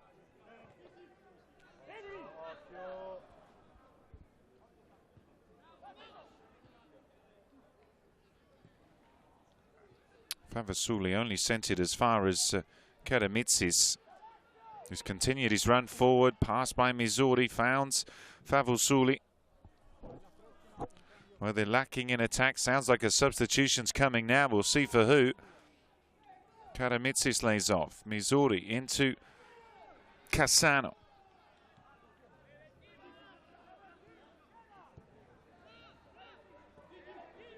Cherubini. Manages to cross, but there's an offside flag in there as well. And so the substitution now being readied. And Vigiani,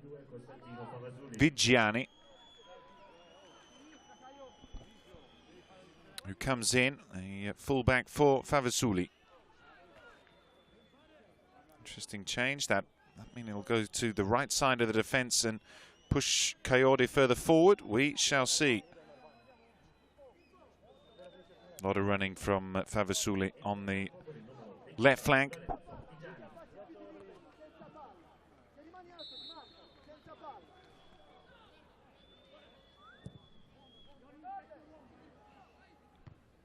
(23rd appearance of the season for Vigiani, and there indeed he is on the right side of the defence. Well, it's going to get tense in these next minutes. As I mentioned earlier, Fiorentina beat Atalanta in the 93rd minute last season in the final. Corradini's goal left the hero. There's going to be plenty of time added on as well for all the stoppages in this second half. Keramitsis.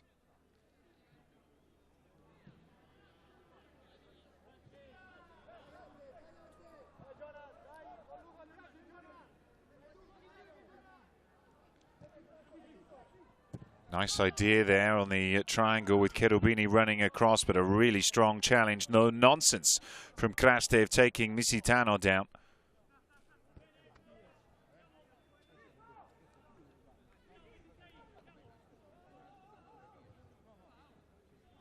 Two teams, two clubs, both owned by American owners, Italian-American in Fiorentina's case.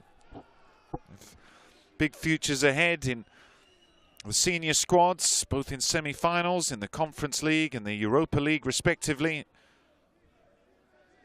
Fiorentina to play Basel and Leverkusen for Roma in the Europa League. To see their under-19s in the final, also a great indication. But who is going to come out on top? Di Stefano's cross just has too much on it.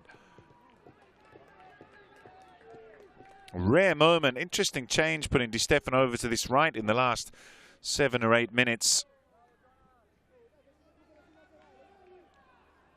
He's had a little more influence on the game. Certainly found some more space than he did over on the left. But 85 minutes have gone here. Coyote now over on the far flank. Takes it on the shoulder, then the knee. 6 excellent touches.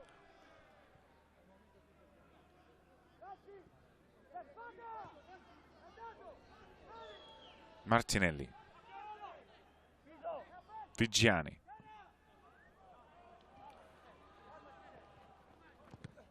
Backed himself there down the flank and made a good 20+ meters.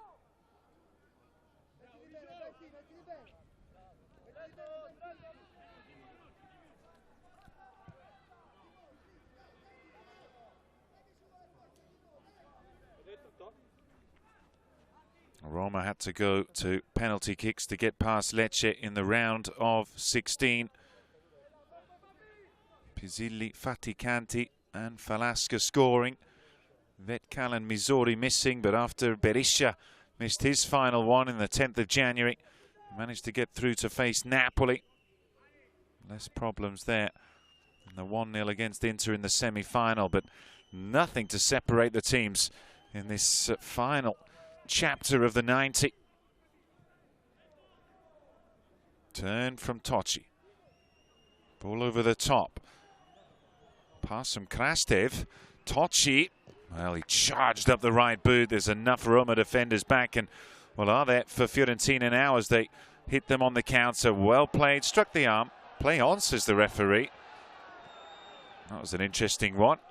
Di Stefano with the ball bouncing up and hitting his arm as he was chasing back.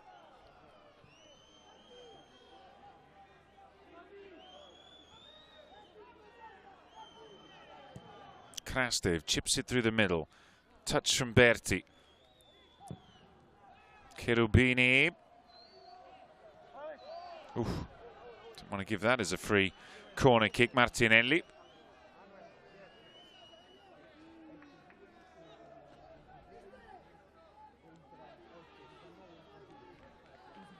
Well, on the plus side, not having made the substitutions, both coaches have reserves for extra time.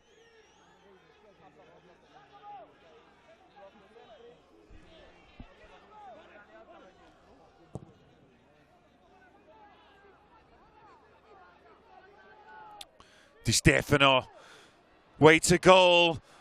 And the referee waves off the claims to the penalty. It's just a corner kick. What a chance that was. A tired body knocked easily to the ground for the referee. No foul involved. Forced his way past Swan. It was Cherubini again.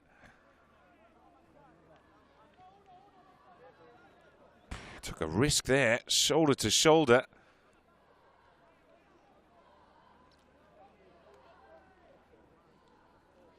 And a rare corner kick in this second half. Amatucci in, 5 weight. There's the contact. Back post. Arriving was Di Stefano. Oh, given away. Berti's cross is blocked. It bounces out. It's another corner kick. Fiorentina players running out of steam. Hands on hips, wiping the fatigue from their brow.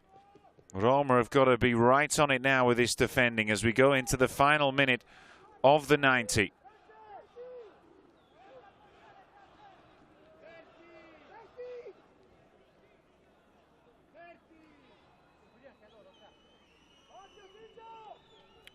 Is this Fiorentina's moment? Forward, straight at the keeper. And nobody able to react. Totti wins it back. Baldi got something on it. Di Stefano. That's a good looking ball. Oh, and the header just over. Krastev had stayed up from the corner kick.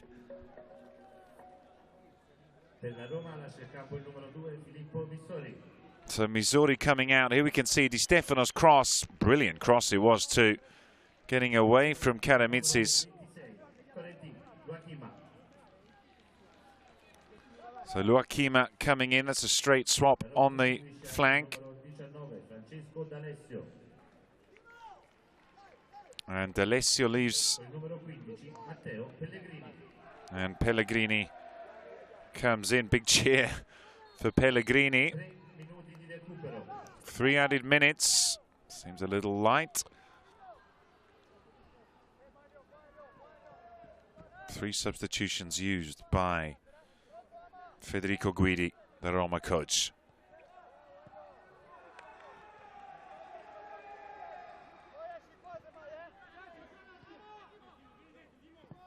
Pizzilli's pass. In the middle, Amatucci. Totti lays it back. Vigiani, well read there by Cherubini, then the skills. Oh, and he just went towards the penalty spot, Mizitano. Without realizing the pass was already headed his way.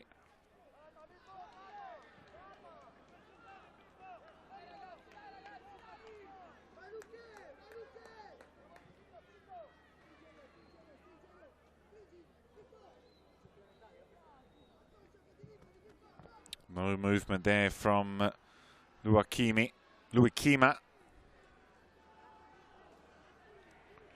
Just a goal kick, but looks as if we're going to extra time here. And the two teams just haven't been able to create enough chances, goal-scoring chances in the match. And they've certainly tired in these last 10-15 minutes. Many of them down to almost a walking pace now. Remember, they are just 17, 18, 19, and a couple of 20-year-olds out there. A lot of energy expended over the course of the 92 minutes. It was the 93rd when it was decided last season against Atalanta. Cherubini, good sliding tackle. That's a great touch. Wins the free kick. How many men are they going to put forward? Di Stefano stays down. And Fiorentina down to 10 men have also done really well to stay in the game and almost haven't noticed the man less since Comuzzo was sent off.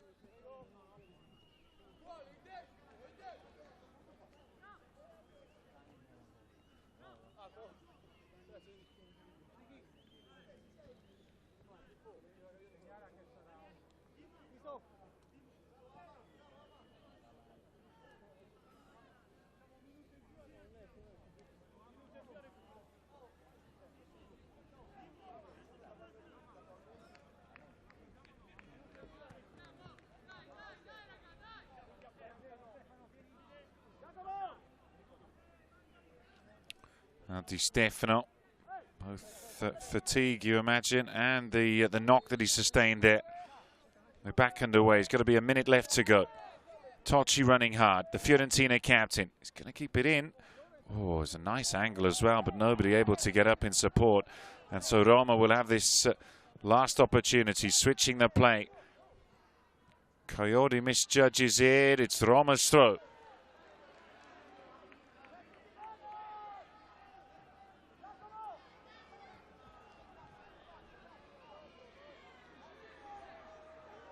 Not exactly breaking a sweat to get it forward. Here's the cross in, but it's not a good one. And now the referee is set to send us to extra time.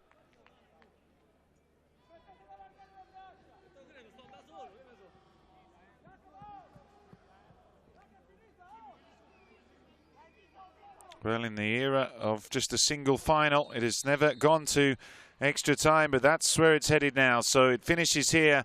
Fiorentina down to 10 men, but they managed to hold on. Fiorentina 0, Roma 0, and really anybody's at this stage difficult to call. And we'll see what the respective coaches are going to be able to come up with in this short interval before the teams come again.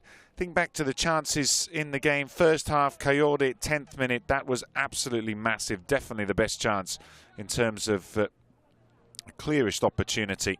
And then for Cherubini, the shot on the edge of the area that narrowly went wide of the post. That was in the 59th minute. Few half chances here and there, but neither keeper has made anything like a spectacular save, as the players understandably getting a little bit of attention now. And so it's still all to play for here. Roma, the 5-time champions. Fiorentina, 4-time incumbent defending champions. They're going to have to do it the hardest way. Aquilani has the experience. Do his players have enough left in the tank? We can see from the players there on the sidelines, they're absolutely shattered.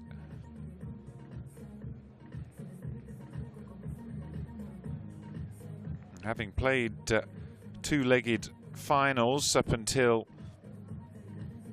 the 2019 edition. First one where it was a one-off was in 2020 when Fiorentina beat Verona by a single goal to 0. 2-2. Played at the Mappe Stadium. As Guidi gives, well, what is it? Tactical advice, motivational messages. Cherubini, that challenge was certainly a big moment after his shot where he kicked out at Coyote. Referee was lenient enough to give him a yellow card. You think in other games we've seen that as a straight red, but then Camuzzo's second booking on Cherubini was decisive to see Aquilani's side reduced to 10 men.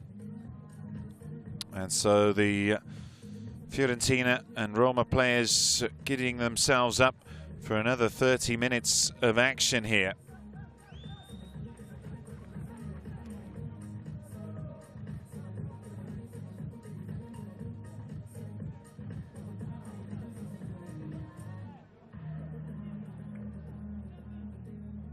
And the under-19s Primavera TIM CUP 2023 going to the wire.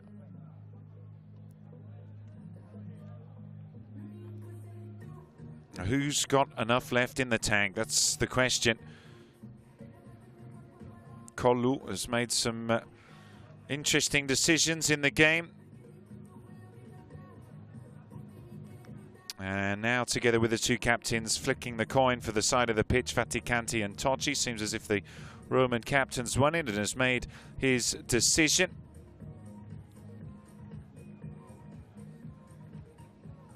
And so, after a brief interlude where players are able to take on a little hydration, very brief massage,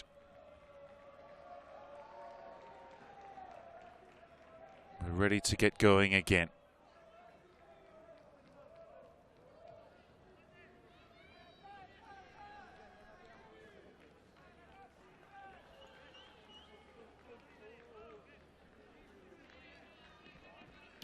So, Collu in position. We're ready for the first half of extra time here at the Stadio Arecchi in this Primavera TIM CUP 2023 final.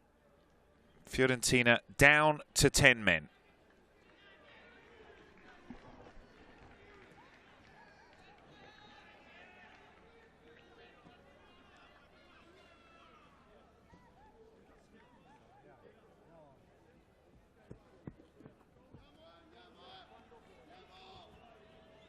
There's going to be a chance, surely, for someone out there to be the hero here tonight. Inside these next 30 minutes.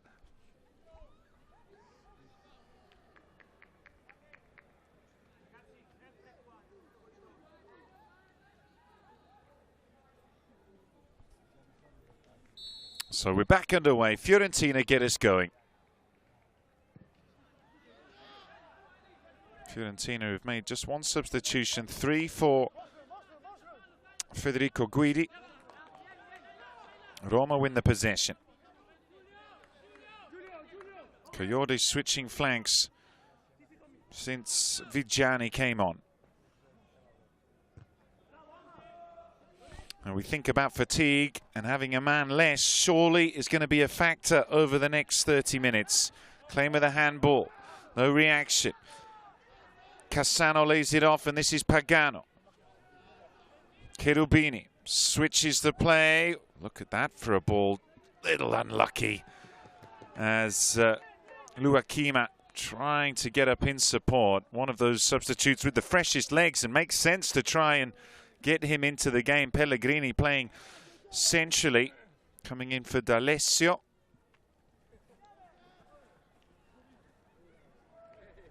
Amatucci. Not the best choice there.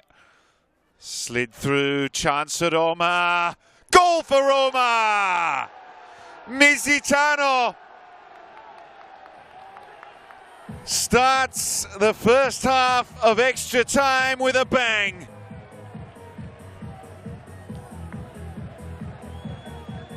The Roma substitute comes up with the big goal here in the final. Finally a clear chance, and Mizitano takes it. A flagging Fiorentina defence on that right side where Camuzzo no longer is. It was Amatucci who lost it. Interchange. What a return ball that was. Brilliant from Cassano. Had the Fiorentina's defender's head on a spin, and that allowed Mizitano to pick his spot and fire it into the near post. Fiorentina 0, Roma 1.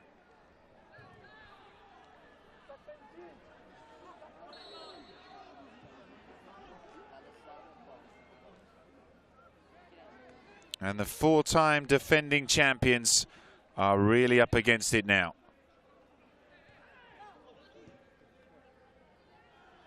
On the outside goes Cherubini. Vigiani slipped. Fiorentina substitute. No surprise that he had more gas in the legs. Cherubini really wants something here, and there, good pressure. Wins the throw-in for Roma.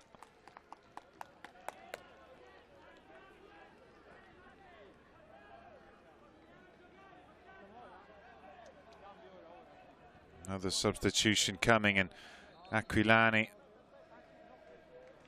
being forced into it. One of his players there indicating he needed a substitution as well.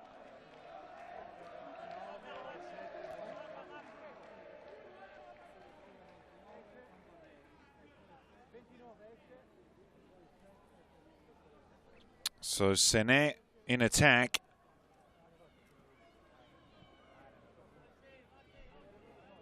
And Arder also getting ready to come out.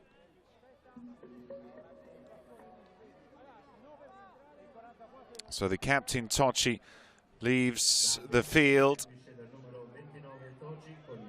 Capasso, the hero from the match in the league, scoring 2 goals.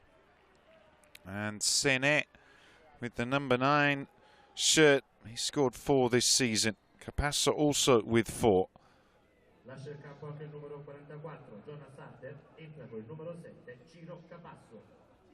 Well, from this position, Fiorentina, they've got to just go for it. There's no point sitting back. Equalising goal would take them to penalties. But Roma with the man advantage, you expect them in the classic Italian style to try and dominate the possession. It's not going to be an example of how to do it. sit back and try and hit Fiorentina on the break.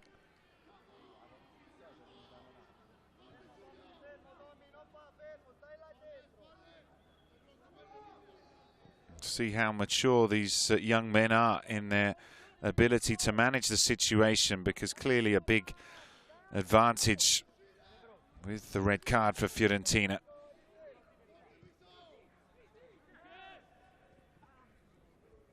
Good feet from Lucchesi. Backs himself to take on another.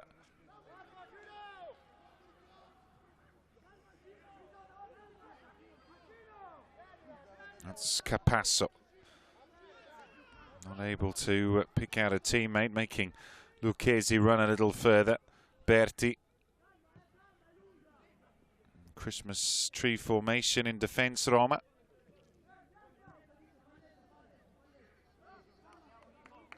Or a wedge that is going to be difficult to break through. Amatucci run off the ball, he's fouled.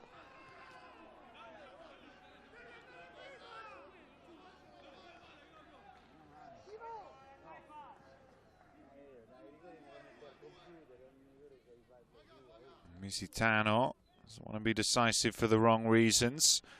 It's too far out for the shot.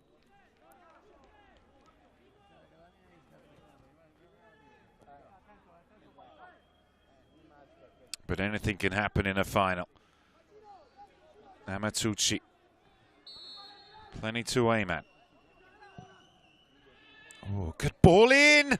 And Fiorentina have equalised. The Bulgarian defender Krastev gets on the end of Amatucci's cross. Game on here at the Arecchi.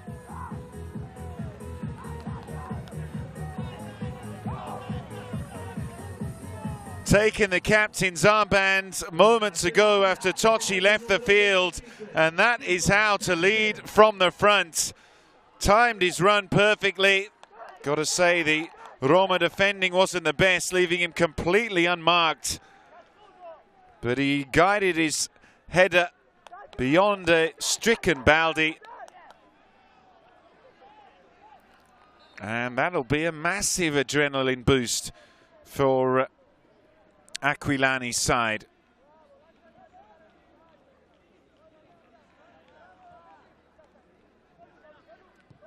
Keramitsis, as Sene tried to win it back through the legs from Di Stefano. Berti. Well, you don't win the title 4 years in a row. Sene with a chance without having something about you. And Capasso gesturing to the crowd for more support. It's a corner kick to Fiorentina, and how the balance of this game has just shifted. It seemed in the 92nd minute when Misitano put the ball in that was going to be that, but Fiorentina responding brilliantly just 5 minutes later. Here's the cross again. Amatucci deep, Baldi unconvincing, Krastev in the right position. It's the Christoph Piontek celebration. The Pistoliero, 5 in the box.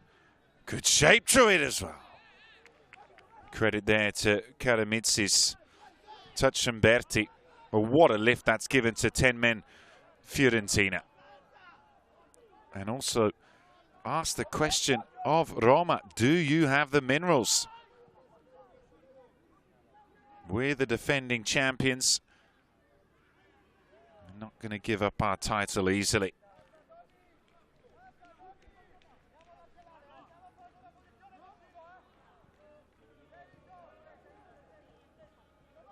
You think they've got to try and get the ball towards Sene and Capasso.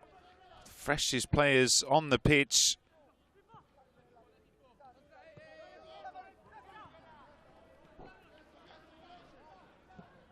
Worked across by Pellegrini. This is now with Faticanti, the Roma captain.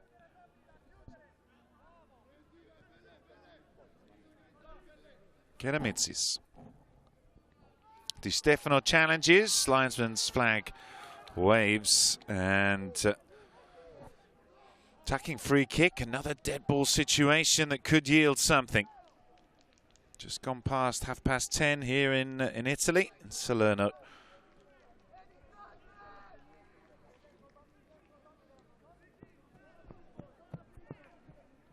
Five into the area.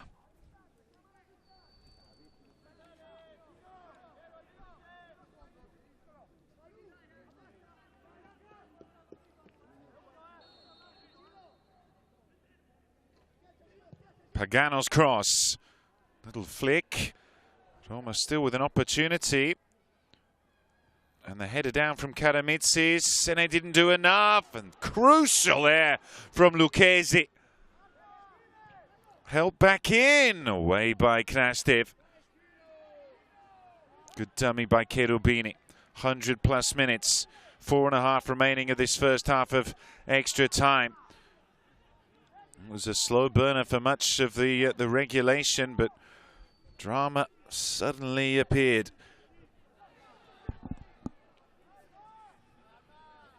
And if you're a betting person, difficult to know where to put your money right now.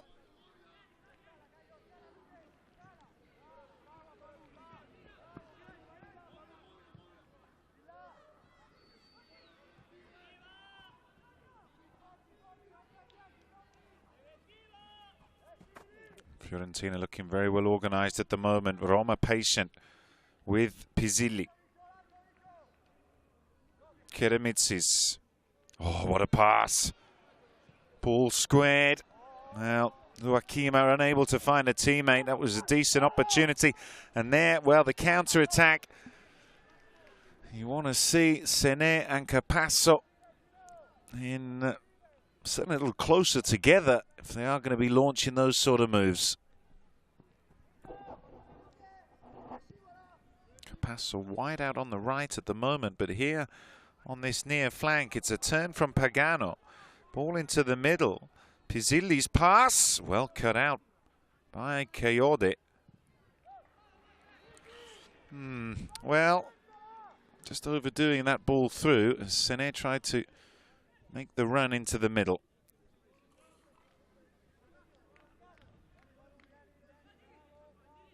Faticanti. Tried the little flick there.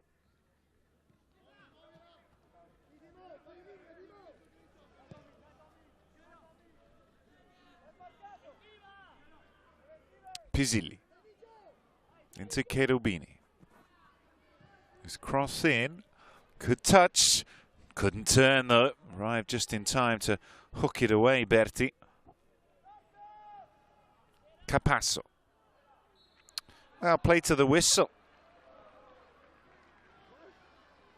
He's only been on the pitch for 2 minutes and he's already trying to dictate the rhythm of the game. The rhythm of the decisions. Lucchesi. Just tempted to use his arm there. Sene. Faticanti. Let's move further forward since Pellegrini came on and trying to help out in the midfield. Pisilli's pass. Now Pagano. Not a bad idea, but no movement ahead of him from Misitano. Throw into Fiorentina.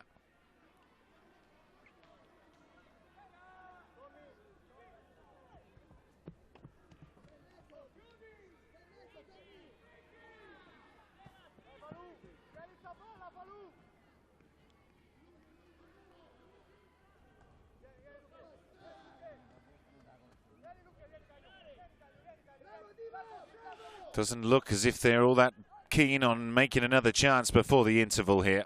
Into the final minute. Kayode. Took too long with Joachimi on top of him. Ball refused to bounce out. Sene with the strength. That's a pullback. And Pellegrini gets the yellow card. Referee allows the quick free kick.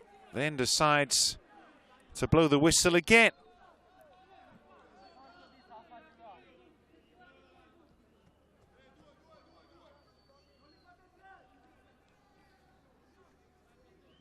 So they'll have this opportunity a little bit further out, probably a dozen strides from where Amatucci took the last one that got the equalising goal. Who knows if he can do the repeat here.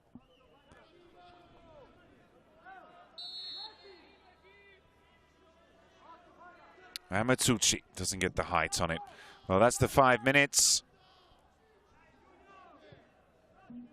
And one additional.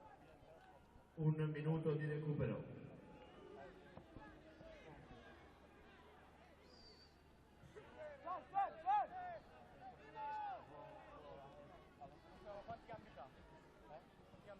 Martinelli not having to do much since the goal, and again you wouldn't really recognise that Roma have this man advantage.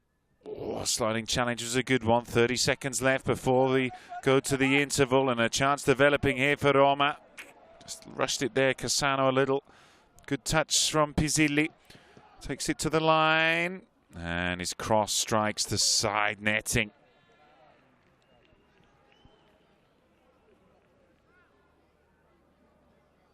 And so that'll be it here for the first half of extra time.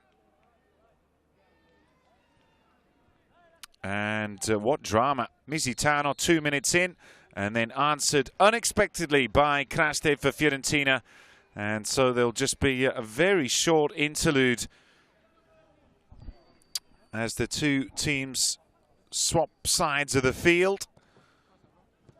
And who knows if there is going to be another opportunity, a clear one, in this game.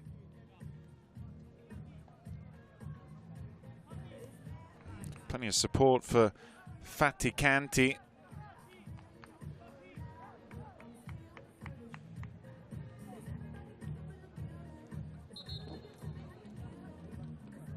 And just a moment or two, usually a minute between halves in extra time, to get some fluids on and get back out on the pitch, on the stage, on the battlefield here.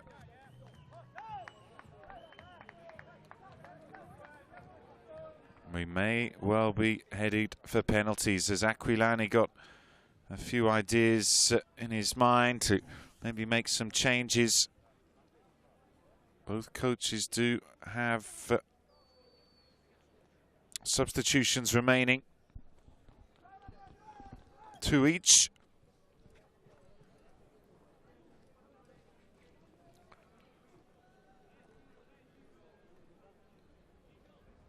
So Collu in position. Players getting ready. Guidi and Aquilani. It's been a long night. Still no clearer who is going to be lifting the trophy.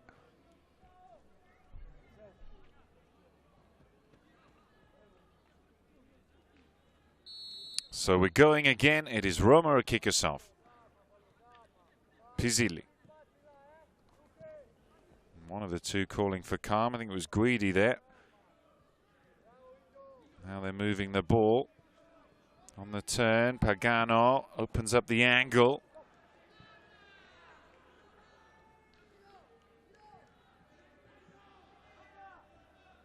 Luakimi forced away, given to Sene. One-on-one, backs his pace. Pellegrini forces him wide. Capasso runs into trouble and gives away the free kick. Well, a half chance there coming from Roma, giving the possession away cheaply.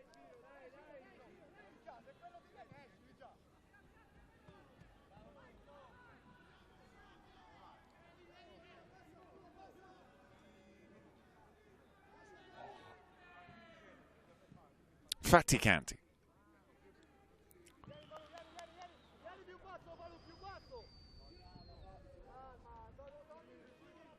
Pizzilli. Cherubini.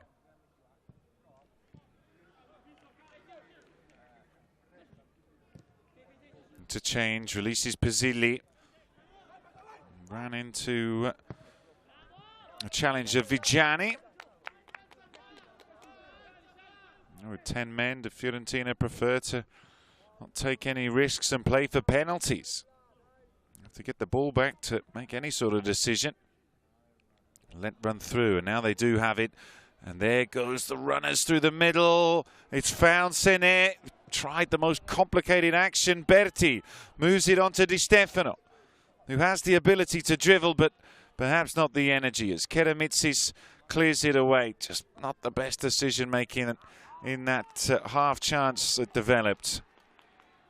Sene, instead of taking a touch and choosing the simple option, went for the more complicated one. Amatucci.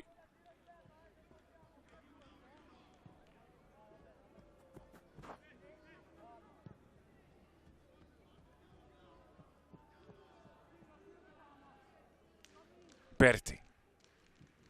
Amatucci again. Controlled by Capasso. Yet to really contribute anything since coming on. Force wide.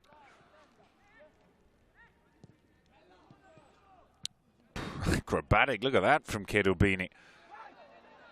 Oh, now Roma with Misitano, who scored the first.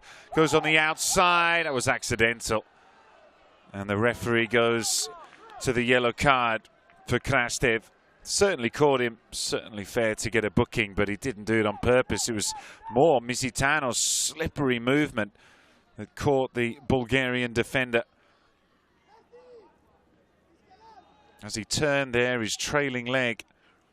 And that was lucky for Fiorentina in many ways, because Misitano was off.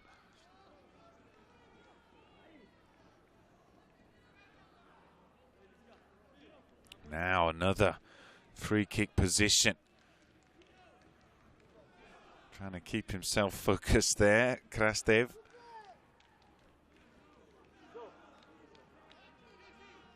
Time is running out.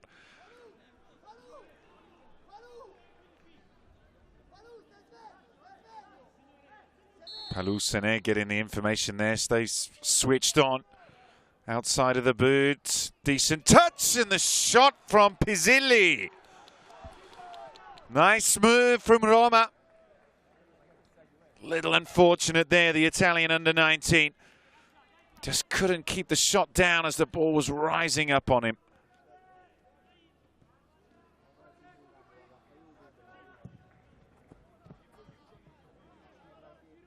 Cherubini couldn't pull the same trick twice. Capasso beats. Oh, that's a crucial tackle. Had to be done. And Kesti gets the yellow card. Well, he's shouting at Cherubini for not protecting him, but the number 7's had to do a lot of running. He's said his apology. Capasso, that was good to beat his man to get this attacking free kick as well.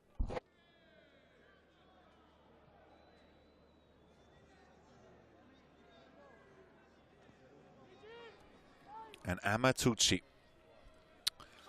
to try and cause some more chaos inside the Giallorossi box. 10 minutes remaining here in this final. Turning into a nail-biter.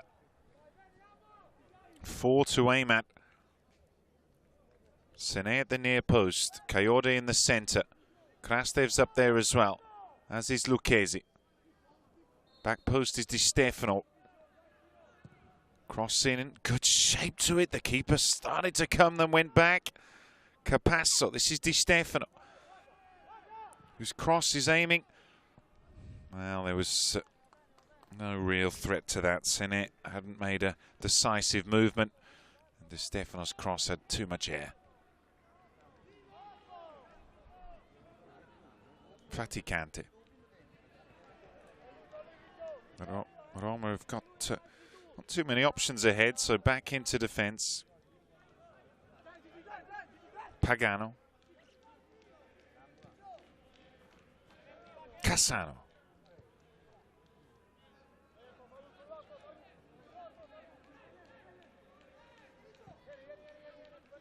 Roma can afford to take their time in this sequence of play. Just try and move Fiorentina around a little bit and open up a gap for a run. Here we see it. Touch from Pagano. Cross in's a decent one. And the driven shot arriving from deep. And the touch finally by Coyote. It's a corner kick for Roma. Was it Pizzilli who had the shot on the edge of the area?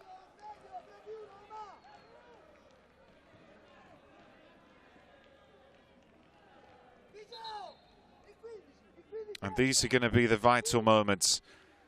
Dead ball situations, free kicks, corner kicks, when the opposition have men in the box, tired minds and bodies.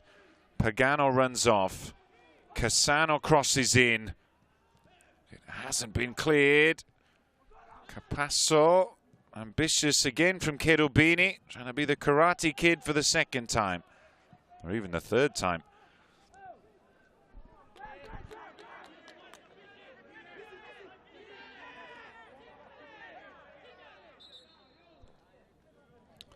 Well, there's no doubt going to be cramp.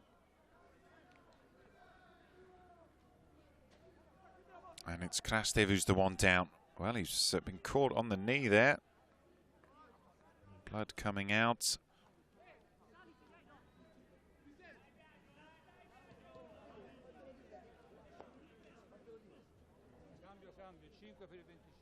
Well, we may not have seen masses of goal-scoring opportunities as Biaggetti gets ready to come in, but certainly you can't fault the players for the amount of energy and heart that they've given in this match. Non-stop running. And Krastev, the captain's armband, worked for him. He got him the goal, got Fiorentina level. He's now given it to Lucchesi. And so Biaggetti comes in. His crucial goal in the 97th minute.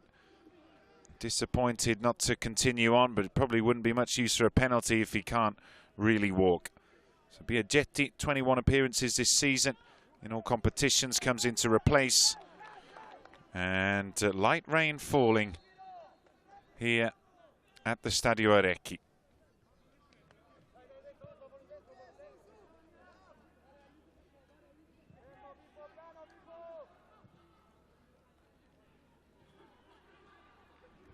Cassano trying to slide it through and makes it Misitano. He's been decisive once. Good block. And that from Biaggetti just into the pitch, right up to speed from the first moment. There's fair few suffering expressions on the faces of the Fiorentina defence. Cassano to cross it in. No, he's gone short. Cross from Cherubini, and there is the header. Keramitsis, the Greek defender, rises highest, and Roma retake the lead, and surely now they're going on to lift the Primavera TIM CUP. Cherubini's cross, and Keramitsis, a towering leap at the back post, flew over Lucchesi, smothered the new Fiorentina captain into the turf. Martinelli nowhere to be seen, drawn to his far post. An unstoppable header, a cup-winning header. Great celebration there. Keramitsis, who got the only goal against Inter in the semi-final to set this evening up, has put the Giallorossi in the position they wanted to be. Substitutions being made by Aquilani.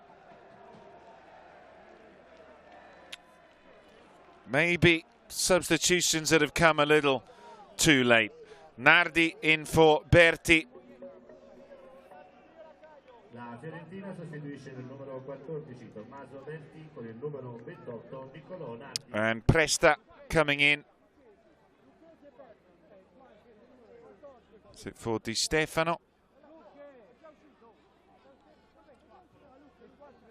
Well, it took them around about 4.5 minutes to equalise in the first half of extra time. It's Lucchesi. Well, all three centre-backs have come out. That red card really cost them the fatigue. Krastev didn't manage to complete the match, and now Lucchesi out. So Cassano, who just got the rather coming in to replace him, Vetcal.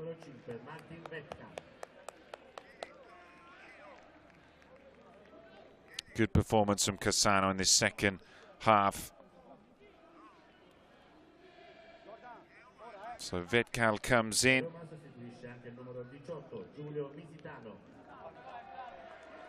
Misitano, who was a substitute himself and scored the first goal. Interesting change there from Guidi.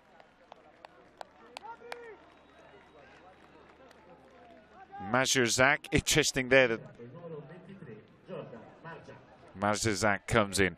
So the change is made, and now it is up to Fiorentina to get the goal. Good leave by Pellegrini. And you think back to the first half where Fiorentina was so dominant, they created chances, they had moments to get something as a reward for all their efforts. They didn't manage to do that. Roma much better in the second half, certainly the better team. Couldn't find a way to goal either. But then the red card for Comuzzo, clearly a crucial moment in terms of the balance of the game in the 75th minute. Majerzak trying to just hold the play up. It's a goal kick. We're in the 119th minute. There's got to be at least 2 added on for the stoppages and the substitutions as the pass across. Fiorentina, 4-time winners, 2019 until last year. But it looks as if it's time for them to pass on the trophy. Well, there's no need to overreact there. Also, Nardi, it wasn't the worst push. It's not WWE. Majerzak was looking to go down. Maybe not go down, but he certainly flew to the turf.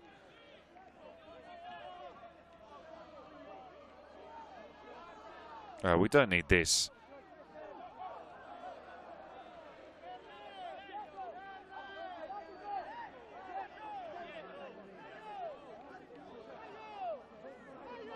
I think he just jumped off a 5-meter high swimming board there. Majerzak, the way he went down. This is a big moment though. Martinelli gets it long. It bounces. Roma desperate to clear it. The 120 minutes are up here.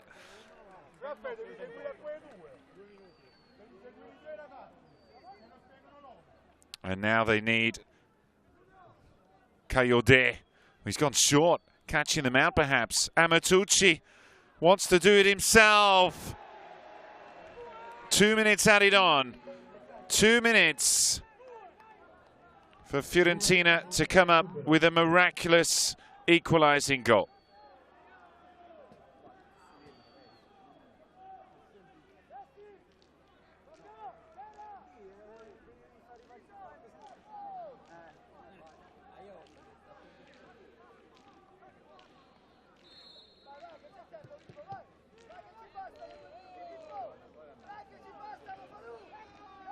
Baldi taking his time.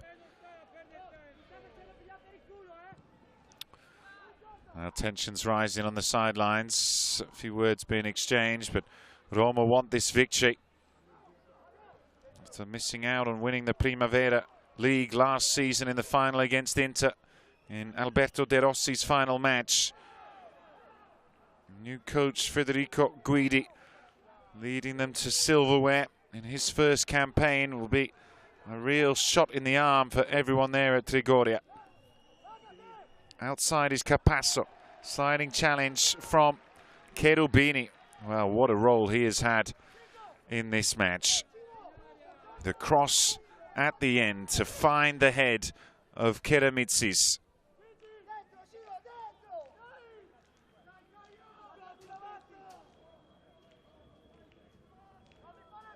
And this now Fiorentina's last chance. Coyote's throw in.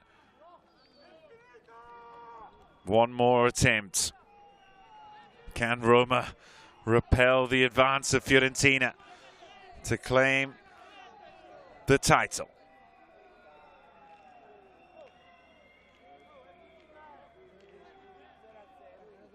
Little flick on from Sene. The referee checks his watch.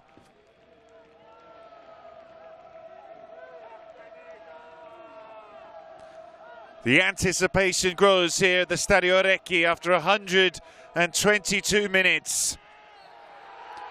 Roma are the Primavera TIM CUP champions for 2023. On a dramatic night, nerves jangled throughout.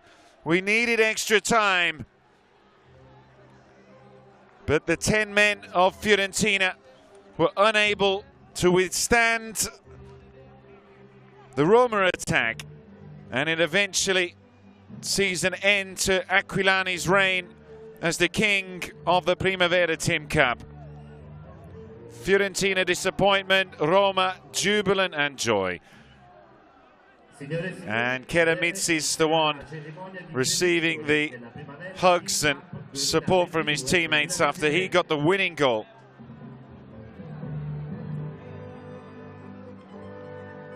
Fiorentina 1, Roma 2, all the 3 goals coming in extra time. Mizitano 92nd minute, Krastev in the 92nd, 97th, and then in the 116th, Keramitzis, the Greek defender, making good on Cherubini's ball in.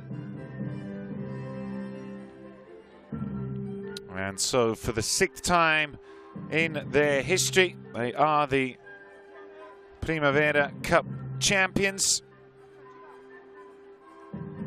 Disappointment for a Fiorentina that in the first half completely outclassed their opposition, but then in the second, the aggression and the determination of Guidi's team saw them dominate. The red card for Comuzzo in the 75th minute was undoubtedly one of the turning points, if the turning point. Also Cherubini only getting a yellow card in that kick out at Kayode.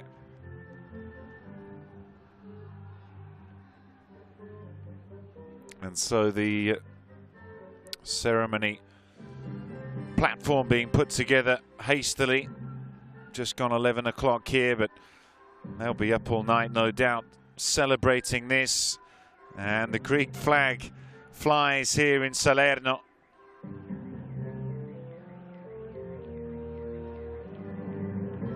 Not for long.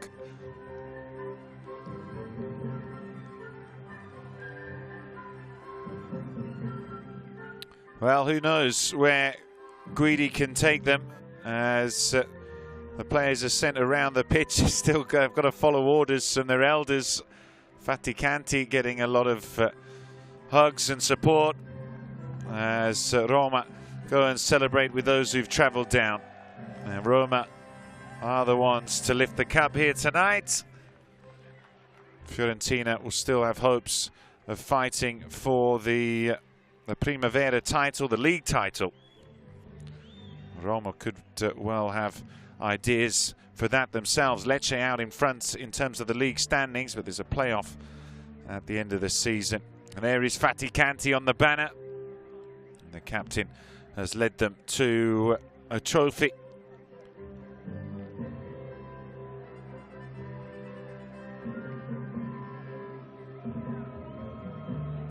Well, it's been a great few days for the Roma supporters, beating Feyenoord in the Europa League quarter-final in extra time and going on to the last 4. And here the under-19s have managed to overcome the 4-time defending champions, knock them off their podium, and it will be them who rises to the fanfare and to the glory of the cup this year.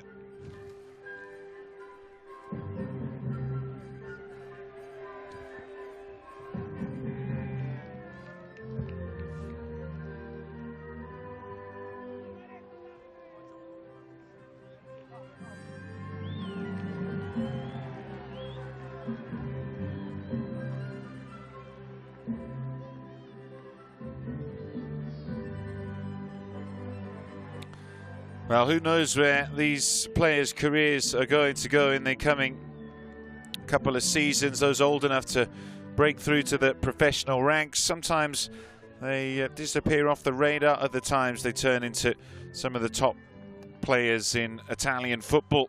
Think of the likes of Zaniolo, no longer in Serie A, but certainly was a big name for a few seasons for his move to Turkey. Dusan Vlahovic went from Fiorentina to Juventus for 90 million euros. He was a winning finalist with Fiorentina in 2019. The bitter taste of defeat for a team that gave as much as they could, didn't create as many chances as they would have hoped. Certainly Tocci in attack was too isolated throughout the game, and although he run his socks off, the Fiorentina captain, he really didn't get any opportunities to shoot. The teams will be back in action in a few days in the Primavera First Division, but for tonight it is celebrations for Roma, commiserations for Fiorentina as we get closer to the award ceremony.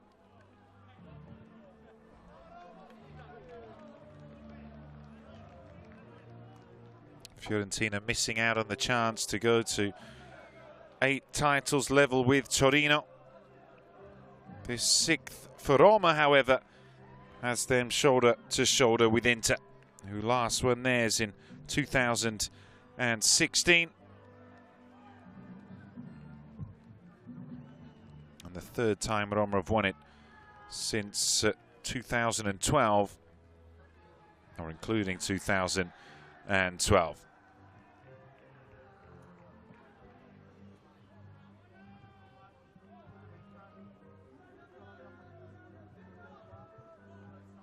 Mizitano certainly playing his part, coming off the bench to get the first goal. Look at what it means to the players as well. Absolutely thrilled. Works so hard to get to these sort of situations. Come through Lecce, Napoli and Inter to be here tonight, and then having to play 122 minutes to finally finish up as the victors, and certainly worth all the celebrations.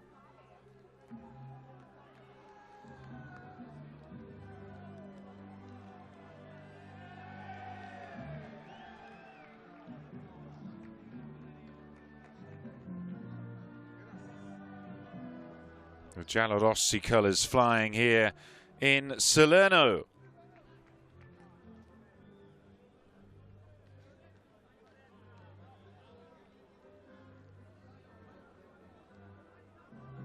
And Keramitsis, well, he'll go down in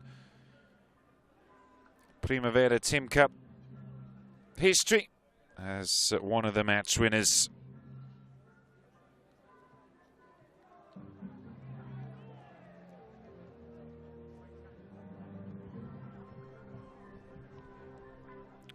So all the dignitaries getting into position, and the players waiting patiently.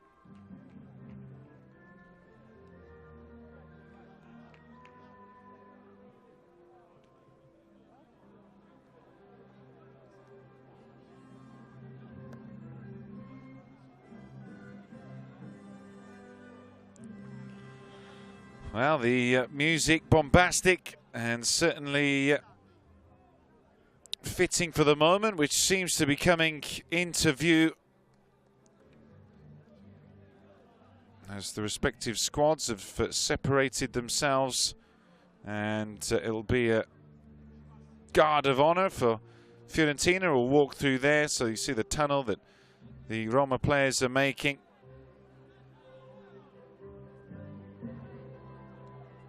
Sportsmanship always important.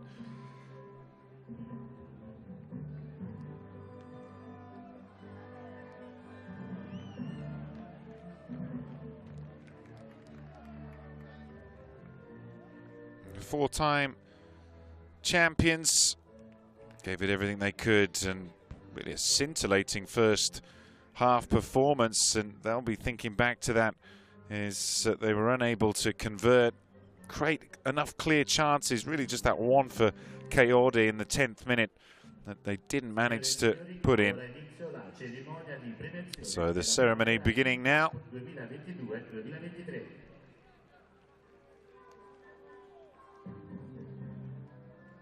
Diamo il benvenuto a Lorenzo Casini, presidente della Lega Serie A, e grazie a Maria Butelli. So the president of Lega Serie A, as well as the commercial sponsorship representative.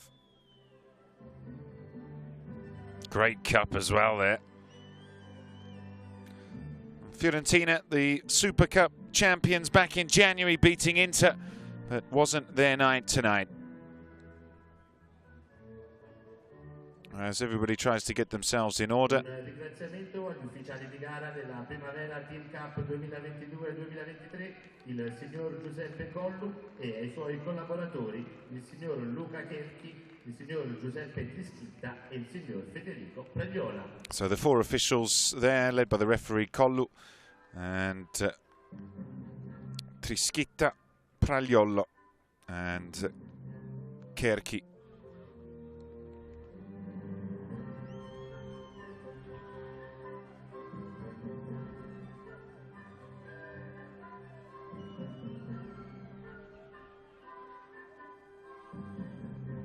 Un caloroso applauso per la squadra finalista della Primavera Team Cup 2022-2023, la Fiorentina.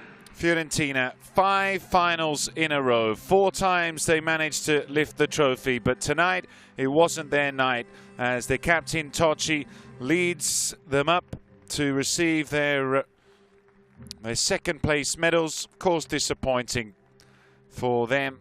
They would have certainly hoped to have done more in the game. And there we see Comuzzo. Nothing nasty about the 2 yellow cards he got. It happens all the time. Disappointing for him personally. No doubt that he's got to just take that one on the chin, and that he was responsible for hamstringing his side in many ways in the last 15 and then the 30 minutes afterwards, but it does happen to even the best of players. So no hard feelings, I'm sure, from his teammates. Try and give him a lot of support over the next couple of days, and maybe he gets a little bit down as the players have to walk past the cup. Just didn't create enough chances. Fiorentina, clear chances in the first half for all the quality of the possession. And you've got to give credit there to Roma for their ability to resist, to dig in when they had to, when they weren't playing well. Aquilani, the Roma youth, former Roma player, getting his first loser's medal.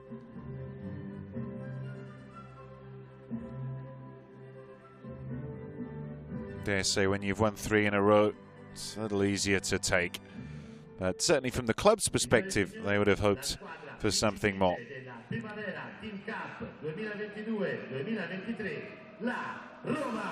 And so Roma ready to come up and collect their medals. Cherubini leading the way. What a role he had here this evening.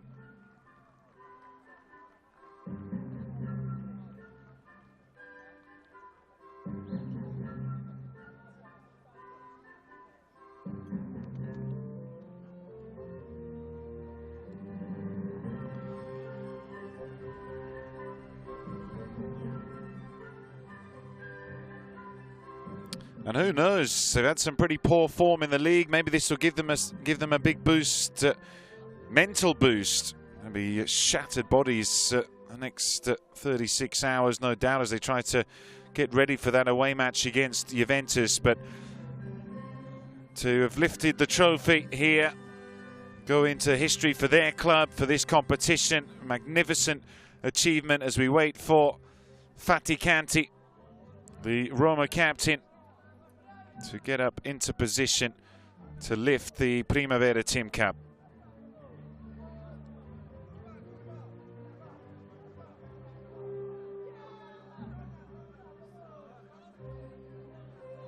Cherubini there as well. Misitano got the first goal. No doubt Keramitsis, who had the winner nearby. The champions for 2023 in the Primavera TIM CUP. Roma, their 6th title. And the celebrations go to the victors, who came out 2-1 on top, led by Giacomo Faticanti. And the goals from Misitano and Keramitsis, as Faticanti is raised to the air along with the trophy. Great achievement for this young group of players. Well, that's it from the Stadio Arecchi as the Roma anthem plays us out, and the Roma players celebrate with the Primavera TIM CUP for 2023. Good evening.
È tempo di scendere in campo. È tempo di vivere nuove sfide. Torniamo ad emozionarci insieme con la forza delle connessioni. Lega Serie A e Team hanno presentato la Primavera TIM.